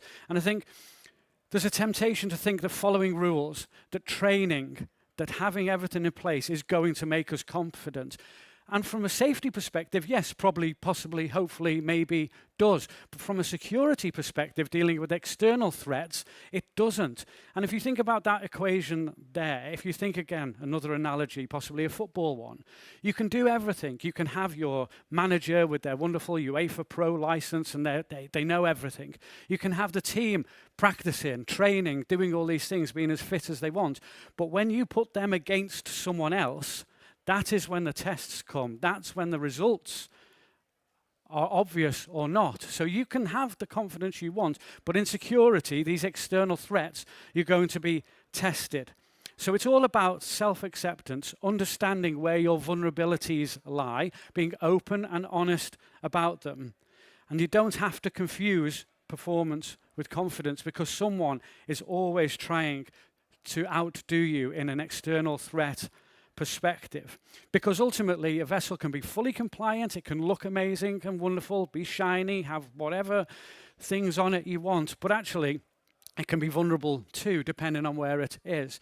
When the International Ship and Port Facility Security Code, ISPS code, was first coming out, I was doing the audit and went on board, shiny new book, and one of the masters said, well, that's brilliant. Do you want me to throw it at the pirates? Because that's the reality of this. You know, it can just be about a paper shield if we're not very, very careful to actually build in the honest reflections about confidence. And there we are, that seafarers lose faith if we don't. From shipping, it's very difficult because we have to project confidence to get the charters, to get the insurance, to have the things in place that we need to operate, the license to operate. We have to be totally confident in ourselves. And obviously it's sometimes very difficult to reflect back and actually see where our vulnerabilities truly lie and sit. But we have to do that, because if we don't do that, then we have gaps that appear and we're not doing the right thing. We can have a false sense of security. I saw a few cameras go up to get that, so I won't flick back too fast. There's nothing worse when you get your camera out and it vanishes before your eyes. But I think they're being shared. So we have to understand that all these various issues, and I know time is going to run out very quickly for us, and Rachel's going to talk about many of these issues, about the anticipation, about the building of that confidence and the psychological issues within that. But I think this is really something hugely important, and building from Captain's presentation before, thinking about where leadership is so important in this, and it certainly is when it comes to security and external threats. We have to have that vision, the leadership, the willingness to both lead and listen. We have to have the equipment, the right tools for the right jobs and the right ways of doing them, the right application. Are the right people on board? Have you got enough people? Have you got the right skills and the mix? Where are the electronics experts? Where are the electricians? Why aren't they back on board if that's what we need to perform and give confidence? Because without those things, then the procedures, quite frankly, will not work and cannot work. And if they don't, then all of a sudden we've failed and we won't have what we need, which is confidence. So I've got 1 more minute left to go. Martin told me this had happened. So really what we're going to talk about next, the next presentation, is how we move forward, about how we take from compliance to confidence, how we move our commitment to seafarers to make things work better, to give us what we need, to integrate everything, to move beyond the minimum, to excel, to be better, to have everything that we need in place. And so that's the end of my presentation. We need confidence, and it needs to be built on the basic human needs of delivering that. So thank you very much. Thank you. Thank you very much, Steve, and most welcome on stage, Rachel. Thank you.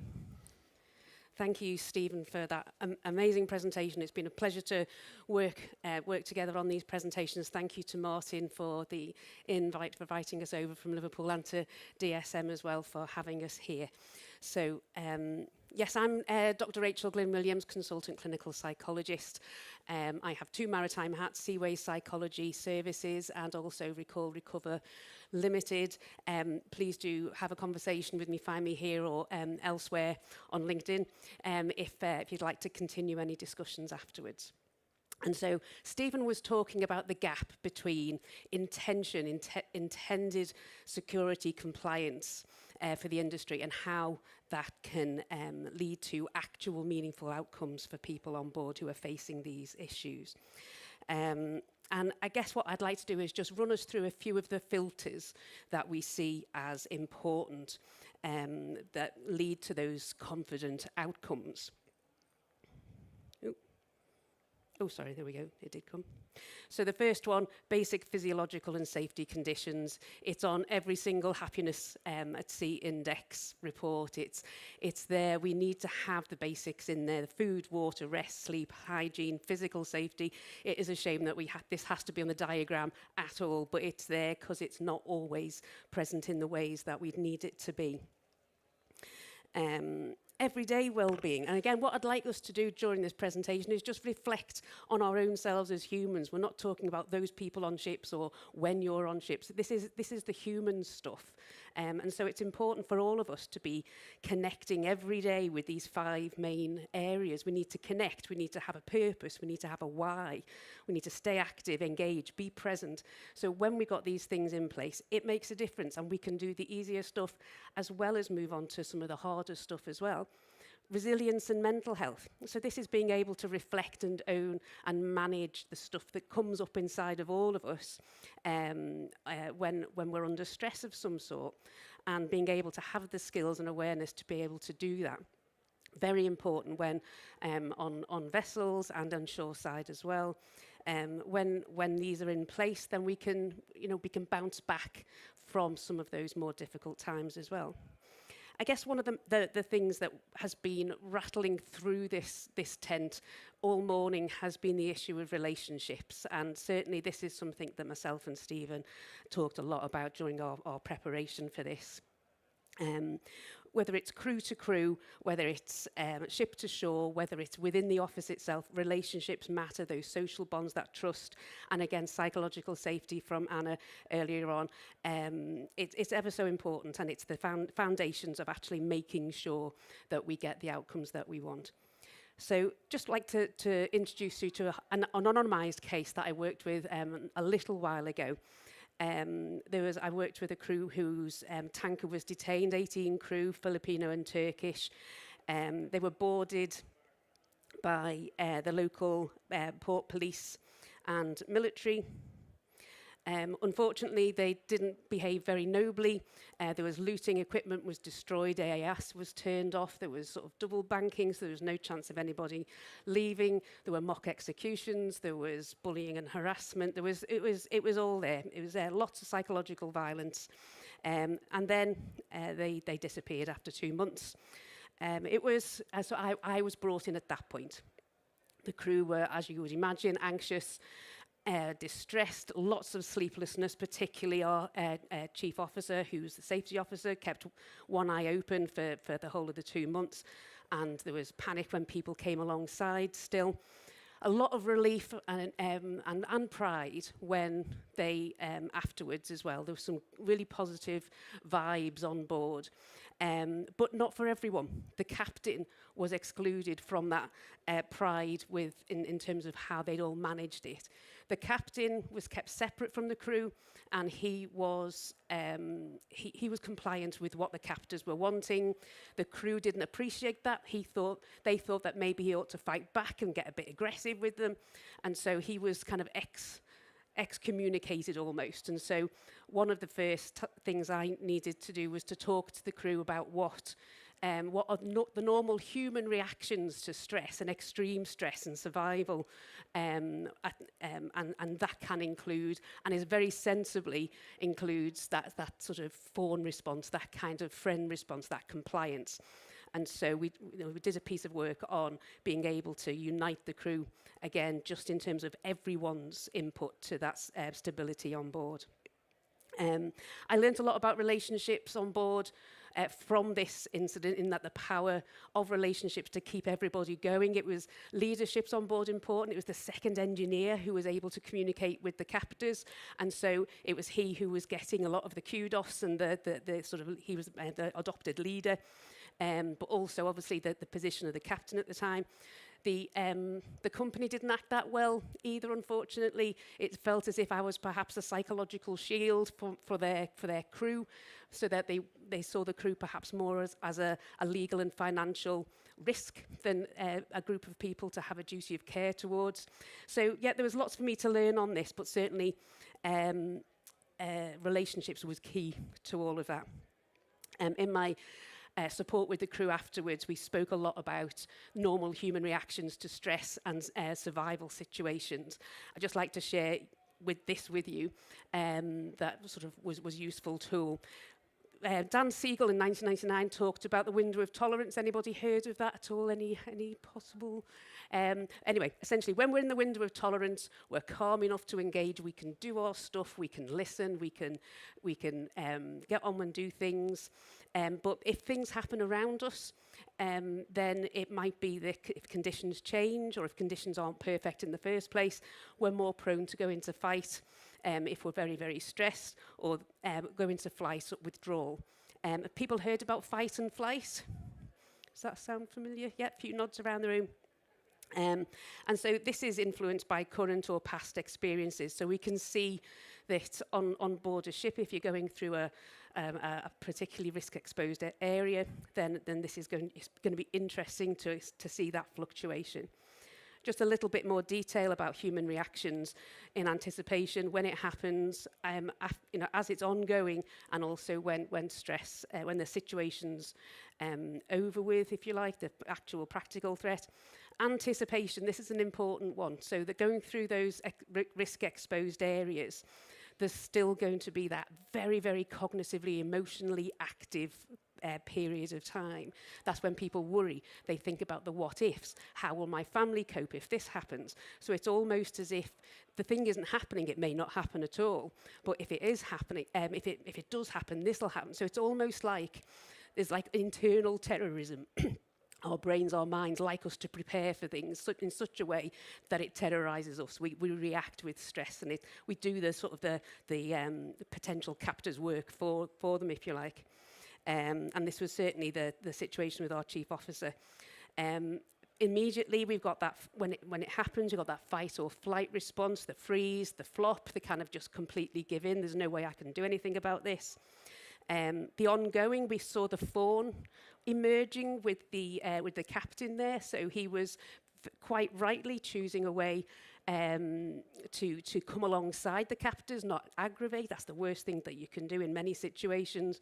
But when they kept on having these mock executions or lining them up to take them off board and into prison, apparently, that's when the fight and flight was reactivated. So it's pretty horrible, hideous, kind of up and down, kind of up and down that sort of window of tolerance. When it's all over, there's a whole range of different emotions, behaviours, as the nervous system tries very hard to regulate itself. There's also a very strong sort of review process. Oh my God, how did I ever think it was okay to agree to put a gun to my colleague's head? How did I do that? How can I square that as a person? How can I go home and look at my children knowing that I put a gun to someone's head just because someone told me to? Why did I eat all of that when I should have actually distributed it a bit more? So there's all of that review goes on, and as well as the relationships. I've got 5 minutes, oh my word. Psychological violence, this is what captors use. They use what we know about human reactions to stress and weaponize it. There's that they like to disrupt thinking, they like to disturb the relationships wherever possible, increase distress, and that sense of vulnerability. Fluctuation is the final cherry on the cake. Fluctuation makes it actually, work that much better for them. And so we need to preload resistance and resilience. This is what we can do as companies, as charities, as anyone that's involved in supporting seafarers. If we can preload and really invest in relationships, there's a secure base. We know as psychologists that, we know as people that if we've got somebody with our back, we can do some of the scary stuff. We can go into school for the first time. We can go off to university knowing that we got somebody there. So having someone that can, and we know has got our back, we can think better, we can hope because we know that somebody's there, we can feel better, we can emotionally regulate, and for our crew that means they're less likely to act impulsively and become a risk and destabilise the situation. There's a shared meaning. There's lots of horrid things that happen when people are in captive. Some of those are very humiliating. If you've got a trust amongst your crew, you're going to be able to ride that a little bit better, and there's going to be less risk of shame, which is just an extra layer of awful. But preparation and investment in the crew can really help deal with that. So we haven't got that much time. There's a couple of slides on preparation.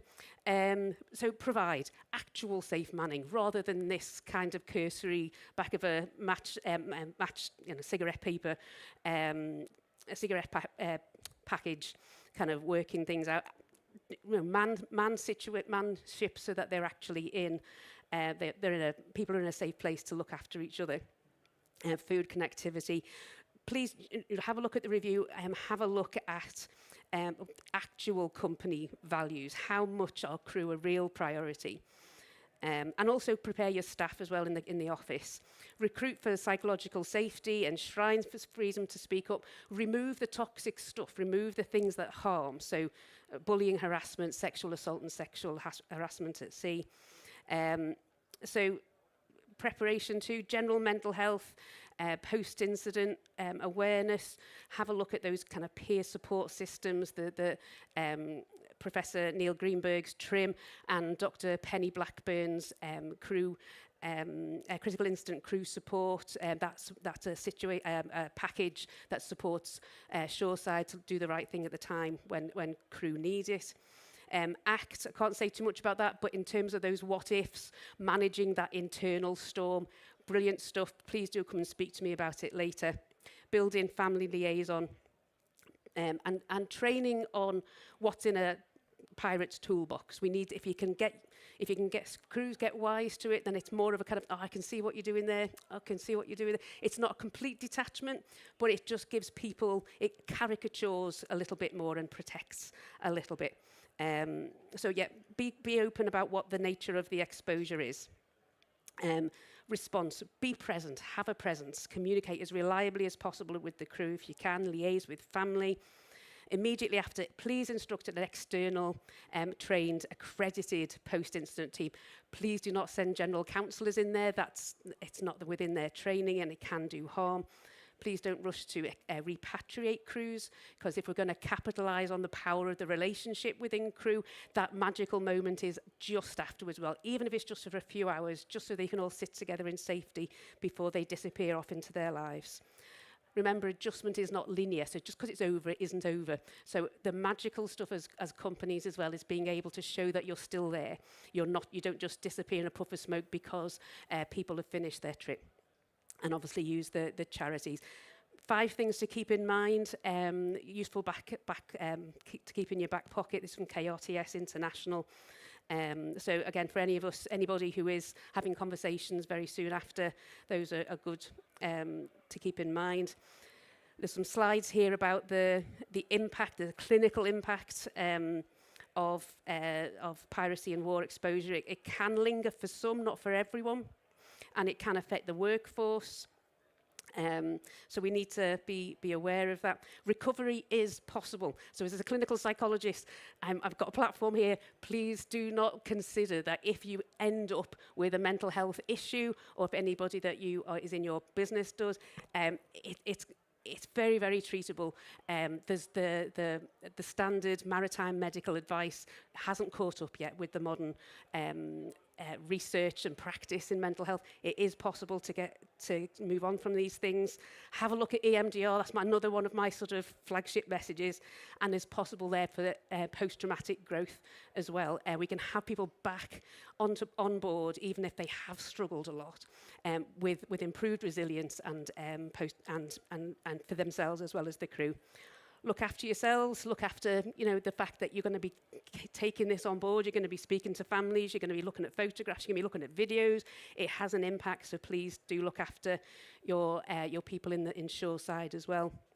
And we know that if there's confidence in relationships on the vessel, between the vessel and shore, and within the office as well, then actually everyone's going to be that much more ready, rested, and reassured when it really does get bad for folks. So thank you very much again.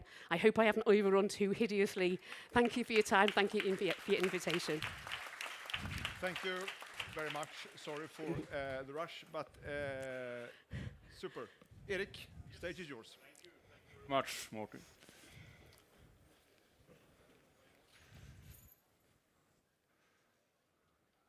This is not mine. This is mine. Thank you. So a little bit to what has been discussed here, and an actual incident that happened in July 2019. So it's basically 6 years ago now, and what that happened in Strait of Hormuz. And I will start with just give you a little bit of context to the area and why it happened in this area. And Strait of Hormuz, that many of you, of course, know, is extremely important. It's a high-risk area. I would say most of the time for the last 56 years I've been alive, and the reason for that is, of course, there's a lot of I would say warlike situations that is happening in this area. Reason for that can of course be many, but there's definitely a point of different challenges when it comes to religion and the Western world as well, having a lot of interest in the area. As we can see here on the picture, it's extremely important for us, for the whole world basically, to get the energy out of this area. And with OPEC members from Saudi, Iran, UAE, Kuwait, and Iraq, with almost 25% of crude oil going out this way and 33% of natural gas, it is, as everyone understands, extremely important to get everything going here at any given time. So that was the macro picture of what happened here. And here I will come to a little bit the micro picture of what actually happened just before I got the call. Around the world, good day to you. Dramatic audio has come to light of Iranian naval vessels closing in on a British-flagged oil tanker in the Strait of Hormuz. We'll play it for you in a moment, but first I'd like to set it up for you. An Iranian patrol boat tells the tanker that it will be safe if it obeys and changes course. A nearby British warship, though, immediately advises that tanker, in effect, to ignore the Iranians' warnings. Take a look. You obey, you will be safe. If you obey, you will be safe. Alter your course to 360 degrees immediately. Over. Stena Imperio, this is British warship Foxtrot 236. And so I reiterate that as you are conducting transit passage in a recognised international strait, under international law, your passage must not be impaired, impeded, obstructed or hampered. Please confirm that you are conducting transit passage through the recognised international strait. Over. Foxtrot 236, this is Separ Navy patrol boat. No challenge is intended. No challenge is intended. I want to inspect the ship for security reason. Over. So just after this, the Revolutionary Guard, the Iranian Revolutionary Guard, came on board our ship and boarded the ship. And by that, you know, we had a well, I have to say, terrible first week, or actually terrible 2 months that this took before the ship was released. And I will just go through the first week a little bit, but this was reoccurring then along this time when this accident, when the ship was taken as hostage during the time. But as we noticed, July 19th, the ship was then taken by the Revolutionary Guard, and the crew, of course, was on board during this time as well. I got a call around 15:05 UTC that afternoon. And in July in Sweden, we are quite a few people on vacation. So I had around 5 minutes of vacation that summer. Since it was 4 o'clock, I went on vacation.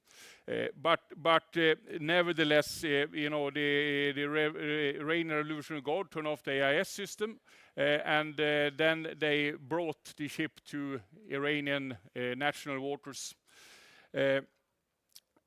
Of course, immediately from our side, we tried to get in touch with authorities, Iranian authorities, UK authorities. The ship was English flag, and of course Swedish government as well, to try to get an idea of what was going on, because we had no clue. And I have to say, through the whole incident, through the whole 2 months, we basically had one connection for 5 minutes with Iranian authorities, which was very frustrating in itself. At the same time, you know, both British authorities and Swedish authorities were very, very helpful and did a lot for us during this time. And they were in more contact with the Iranian authorities from trying to deal with it on our behalf. But the ship ended up outside Bandar Abbas in Iran, and the first connection we got for the ship was through third parties. And there was the Swedish club actually who had a local contacts down there who can confirm the ship was there, and they have heard that the crew was okay as well, which was the number one thing we wanted to hear. The day after, we got the confirmation again from the other sources that about the same thing, that the ship was okay and the crew was okay as well. And of course, there was continuous attempts from our side to make sure that, first of all, understand what happened. Secondly, to assure ourselves that everything was okay on board, or at least as good as it can be. A lot of things the first week, as I mentioned, after 4 days, the crew was allowed to call the relatives and so on. We were not allowed to be in touch with the crew, neither the captain, no one else either. So again, here the information always came from third parties to ourselves to assure ourselves that everything was okay, but also again to understand what had really happened. We had embassies on board from the different nationalities of the crew that actually went and met the crews as well, luckily enough. So again, here we got external sources that could confirm what we have heard from the rumors. And why did the Iranian government seize Stena Impero? Well, first of all, it was a situation and a situation in the area where that was very fragile, a lot of political tension, basically as a situation as we have as we speak. And there were a number of attacks on different tankers before this happened. But what really came up to this point was probably, no one has ever confirmed this, but this is of course what we speculate ourselves, is when UK authorities took the ship Grace 1 in Gibraltar, when they were claimed to transport illegal oil from Iran to Syria. And that happened the 4th of July, and basically 2 weeks after Stena Impero was captured by Iranian authorities. We can see here on the slide as well that it basically took 1.5 months before Grace 1 was released during negotiation between Iran and the UK. Of course, in this situation, we realized that we'll at least take 1.5 months before Stena Impero is released, if this is the reason for the incident, which is, well, I would say personally, I'd say it's 90% that's the reason, and nothing else than that. We were accused for many things, again through media, never directly from Iranian authorities, but through media. We were accused for going into Iranian territorial waters. We were accused for running down fishing boats. We were accused for oil release in the water and many other things. But again, that was only through media, not directly to us. Here is a little bit more of that as well, actually. Flagged ship, as you said, but owned and operated by a Swedish company that is based here in Gothenburg in Sweden. We got to speak to the CEO of the company yesterday, Stena Bulk. Eric Honnell squarely contradicting what Tehran had said were the sequence of events that led to the ship seizing. Iran has said that there's been Iranian waters, but as far as we see, and it's confirmed that they were not. Iran also claims that it was violating maritime law. What is your response to that?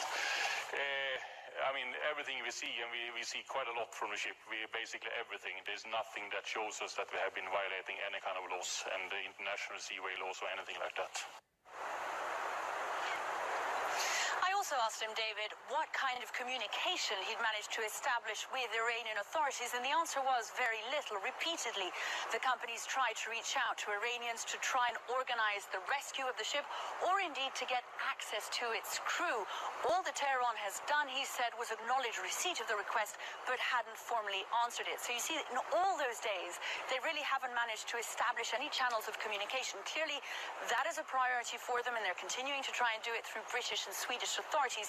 But although that cooperation is going well, he said, he did contradict what the British Foreign Secretary had told British lawmakers yesterday about the fact that the ship had not given sufficient advance warning to the British Navy in order to allow its rescue before it reached Iranian waters.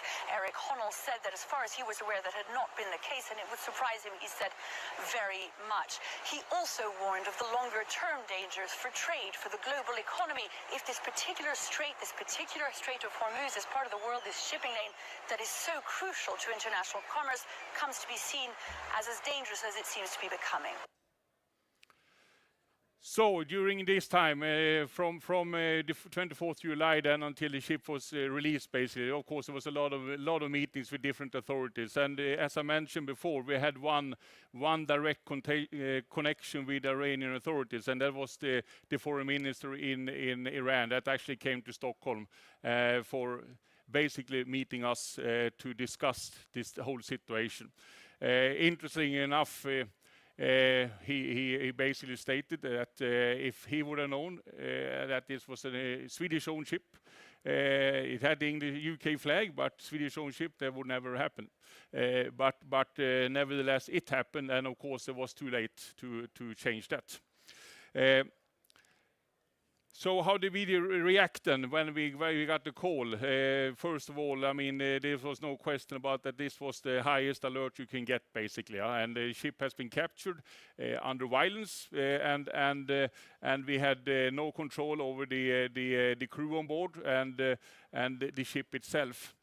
And as you can see, here is a number of things that is taking place then with the emergency teams to making sure that we have all the incident checklist up and running, and making sure that we can put the team together to start to act. And of course, this is not only Stena Bulk. We have other internal resources as well with our technical managers. We have external resources as well.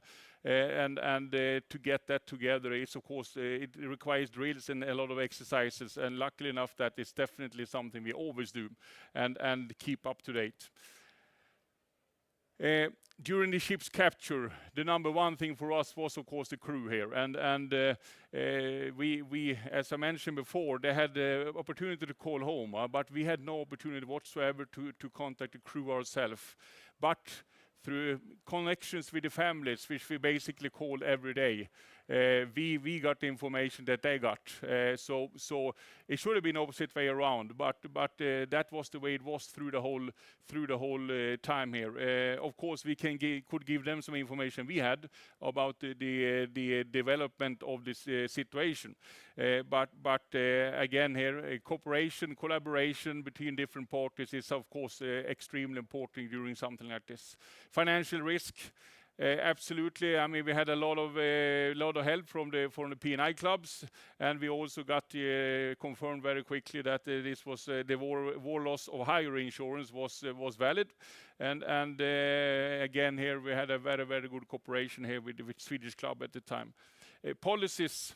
Yes, I mean, immediately when this happened, of course, you wonder how should we act now in the area, and everything was stopped basically from our point of view, but also from UK flagships that they were not allowed to enter the area. But later on in the week, they allowed it, but they needed more close UK naval escort. We had it before as well, but now they took even more higher position in this respect. This is also something that happened basically on day 2 when the ship was captured. We need a plan for when the crew is released, and which is extremely important of the different things that we went through here earlier on, and making sure that they have professionals who can deal with the crew, and making sure that relatives are informed and deal with the whole situation in this respect. And that comes down to many small details as well. And we can see on the last bullet point here, yes, those are things we think about, and we have to have everything in order when it comes to preparations.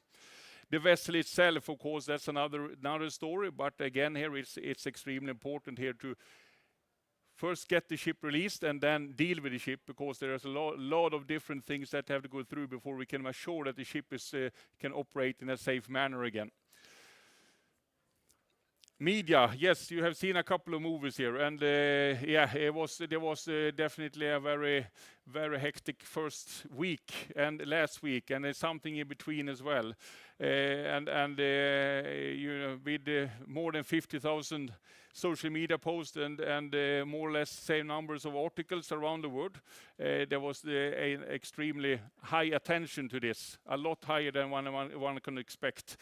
I have to say, but at the same time, I think that was actually good for us, because it helped us to keep the pressure on the Iranian authorities as well in a different way that it would only be disappeared. And our approach to this was that we are completely open what's going on or as far as we can, and we want to keep everyone updated, so keep the media pressure on as much as we could. And here's just a glimpse of what was said. And if you can read very quickly, we can see that we got a lot of statements from Iranian authorities that we were blamed for different things. Nevertheless, you know, nothing of that was true. And the only reason was highly likely the Grace 1 that they talked about earlier on. Last week in capture, yes, that was... well, I have to say the whole time was a lot of frustration and waiting and the games back and forward. The one day the ship was released tomorrow, the next day they did not look good at all, and that was going on for basically 2 months.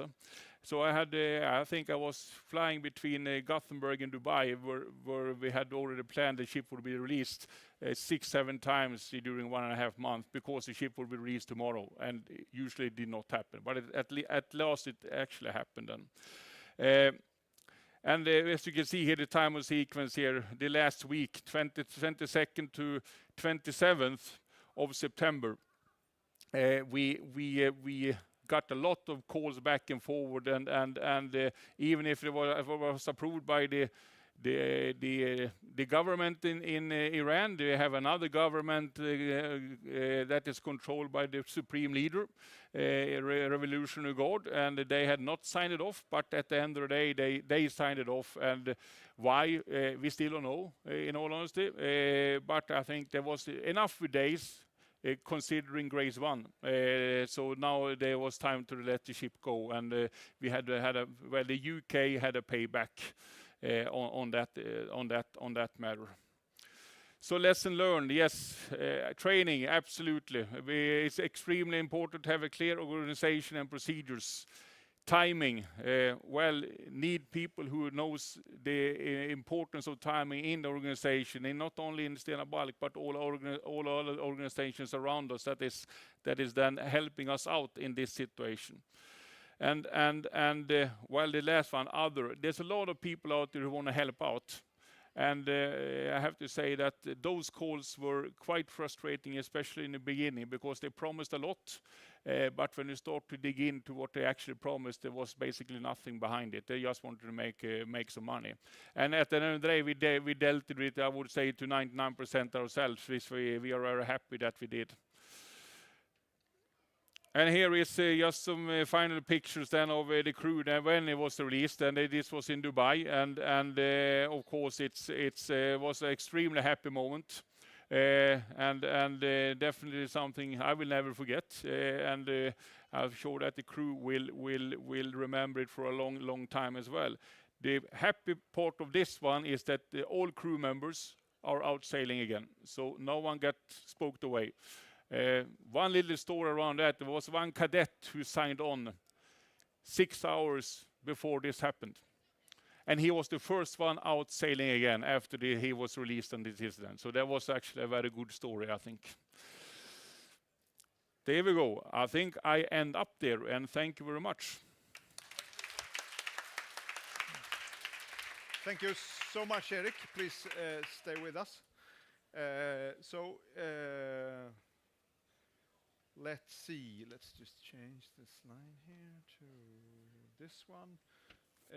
So let's reflect a little bit about what was said, starting with Steve. In terms of your experience, can you give us some examples of when things have gone wrong and what to learn from that?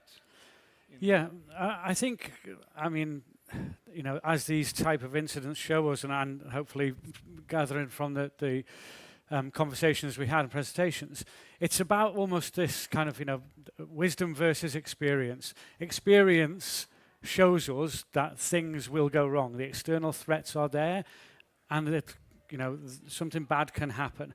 Experience also teaches us that oftentimes our response will be lacking.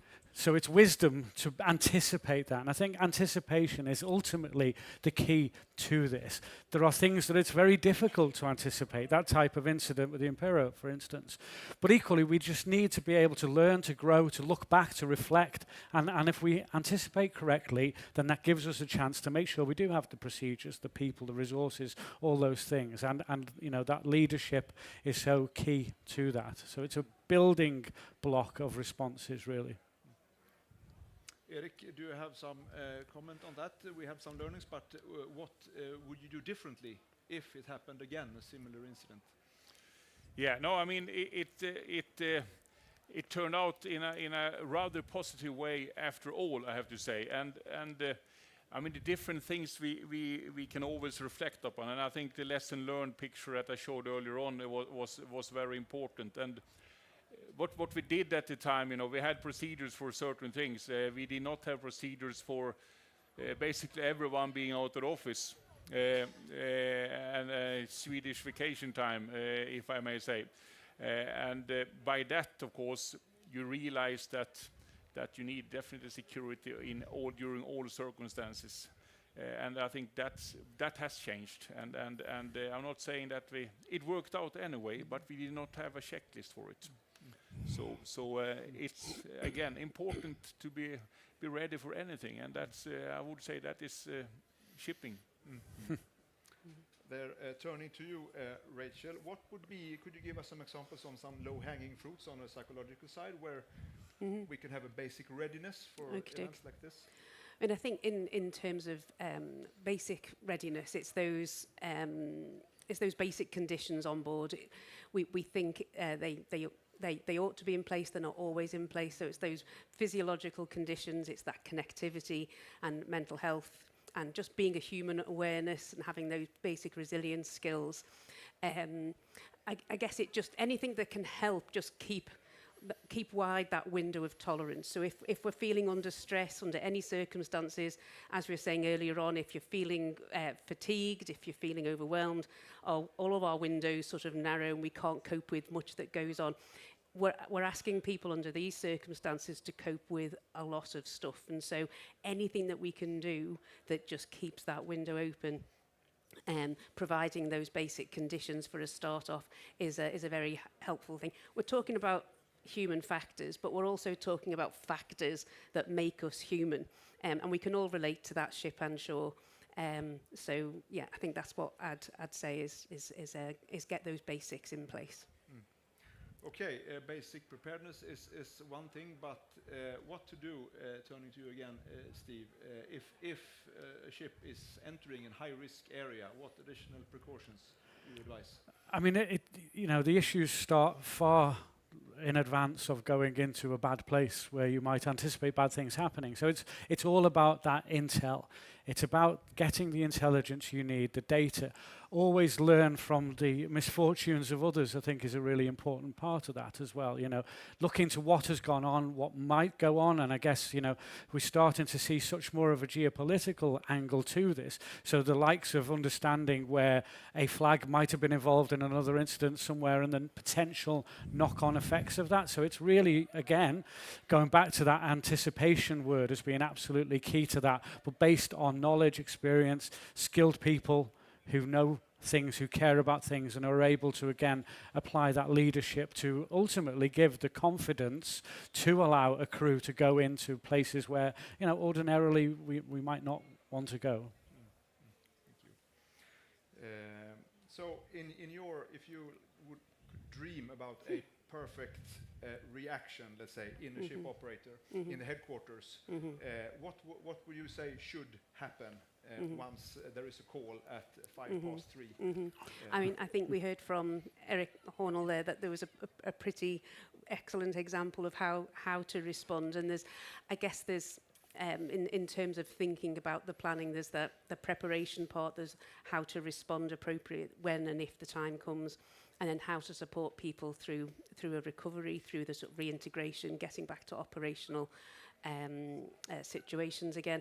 I guess running through it all, I guess, we've talked about relationships in this room all morning, and I think it's about having a presence. I think having a presence as much as you can on board, using those communication systems where they allow. But it's also having preparation as well in your onboarding with people, on your training, letting people know exactly what your company intends to do, what they have done in the past if things have gone wrong. And so it's like having that again, I don't want to get too sort of attachment focused and clinical psychology about it, but we all have that kind of attachment.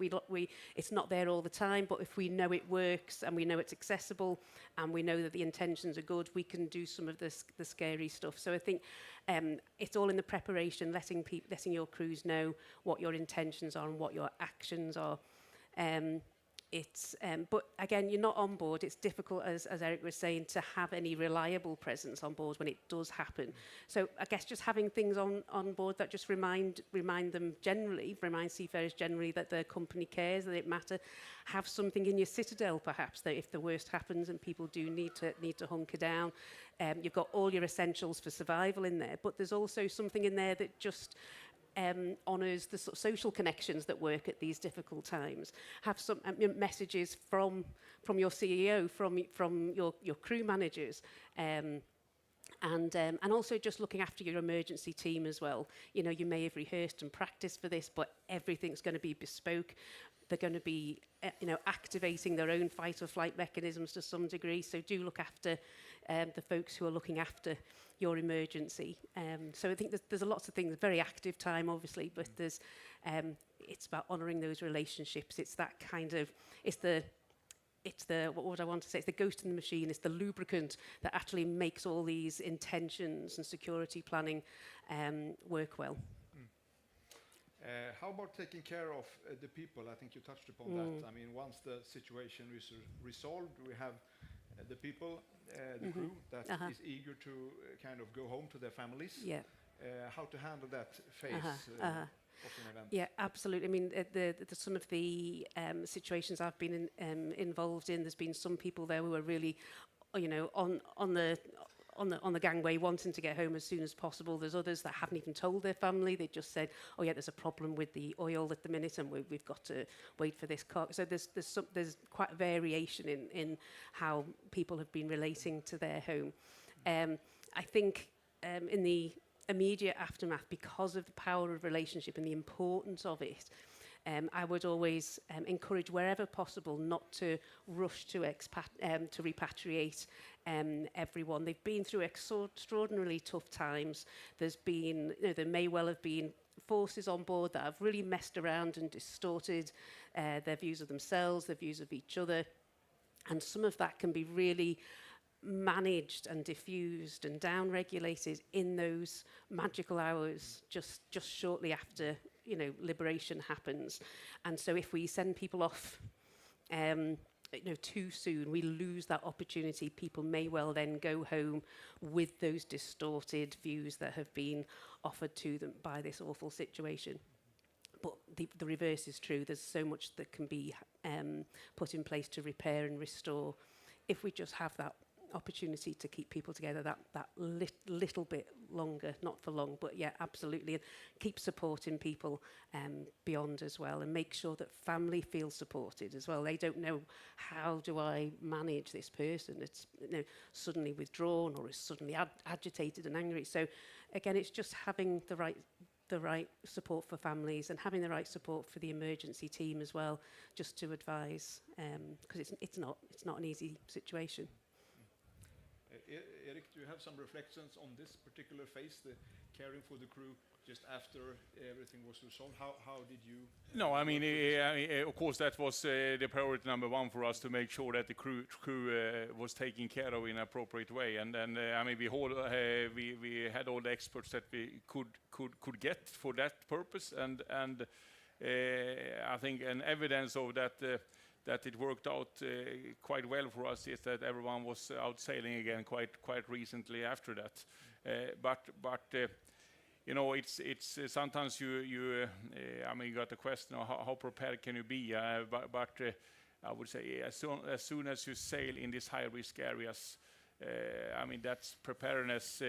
You just have to have it. It's not an option to not be prepared. It's not an option to not spend the money that you have to be 100% prepared. So things happens anyway, as we noticed. Nevertheless, you know, when we come to that situation, well, you just have to do what is needed to make sure that you know, the crew feels okay afterwards, and the crew want to stay in the company as well, you know. And of course, that's extremely important for us as a group in Stena. So, yeah. Steve, let's say I'm a ship owner and I feel quite unsure how to act, both on board and in the headquarters. How would you proceed? How would you advise me to proceed if I want to come to this confidence situation, as we have heard this is the target? Yeah, I mean, one of the wonderful things about confidence is either it's justified or it's not, and you often don't know at the point where you're feeling it. So it's an important part of it. And thinking back to that kind of protocol in the first presentation about LEAP, you know, do we have the right leadership in place? Do we have the right equipment, the application on board, and the procedures? If you've got that, then, you know, the chances are then confidence is somehow justified. But I think as well, I mean, one of the discussions we'd had in preparation for this was about, you know, how can you be confident about something that is probably unlikely to happen, and if you do experience it, you probably only experience it once. Where do you move that forward? And I think in shipping, one of the absolute pillars that we have is the community, the network, the engagement. So events such as this and the professionals that we all know, being able to share experiences and bring those together. So the role of trade associations or professional bodies, etc., being able to bring those things together to just provide that sense check and hopefully provide some justification for confidence in moving forward. Thank you. So, are there any questions from the audience? Anyway?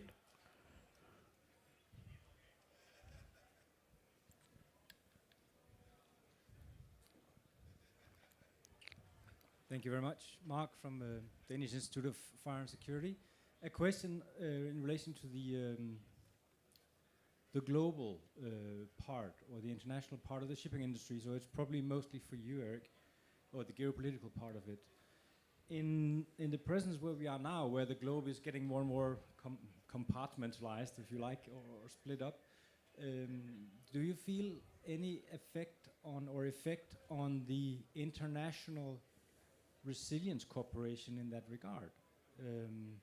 Has it been affected, or is it existing? Yours is a good example with the UK flag, Swedish owned, in the Strait of Hormuz. Is there a good foundation for international cooperation on the resilience part and shipping? Yes, I would claim it is. It can always get better, but I mean, particularly in the area we're talking about here on the Stena Impero case, I think the situation today, the safety situation in that area, is probably on higher alert on different levels. Depends on how particularly Iran act around this area, because they are the one threatening in the Hormuz Strait all the time. And so this particular incident, we've seen it before, we've seen it after, but I think the level to get to this kind of accident again, I think is a higher, and we can see even if there are political differences and mindsets in the global community, I think everyone is looking for free trade, and particularly, well, one of the most important parts is of course Strait of Hormuz. Red Sea is another where we have not managed to make it safe for all countries, but at least there's a cooperation to work upon it in that area as well. More can be done, but I think it's at least reasonable today. Okay, so Brexit and the US position and the East moving more eastwards to themselves, it hasn't affected it negatively. That's what I hear you say. No, okay. It's a wake-up call every morning, I think, in that respect. But nevertheless, I think the ambitions from all parties here is to keep it as safe as possible. Any more questions? If not, do we have any few final, very, very short words from the panelists that they want to send with people for the door who want to start? Just briefly. Yeah, I mean, I think it's just, a great opportunity. And I think reflecting on things is so important. So reflecting on the lessons of facts that have happened, but also reflecting honestly on your own capabilities and capacity to deliver on the needs. So again, moving that kind of confidence needle forward based on reality rather than how you want reality to be. So I think that's probably key. And just my thanks for inviting us here. I think that the great theme of relationship, as I keep saying, has been resonating throughout the morning here, and I think it's also just remembering the relationship with ourselves as well. If we understand what it's like to be human, what gets us moving, what floats our boat, what gets our goat, and starting off from a position of being of noticing that vulnerability, it makes it easier then to connect with the kind of vulnerabilities and needs that might be in those folks who are under a duty of care.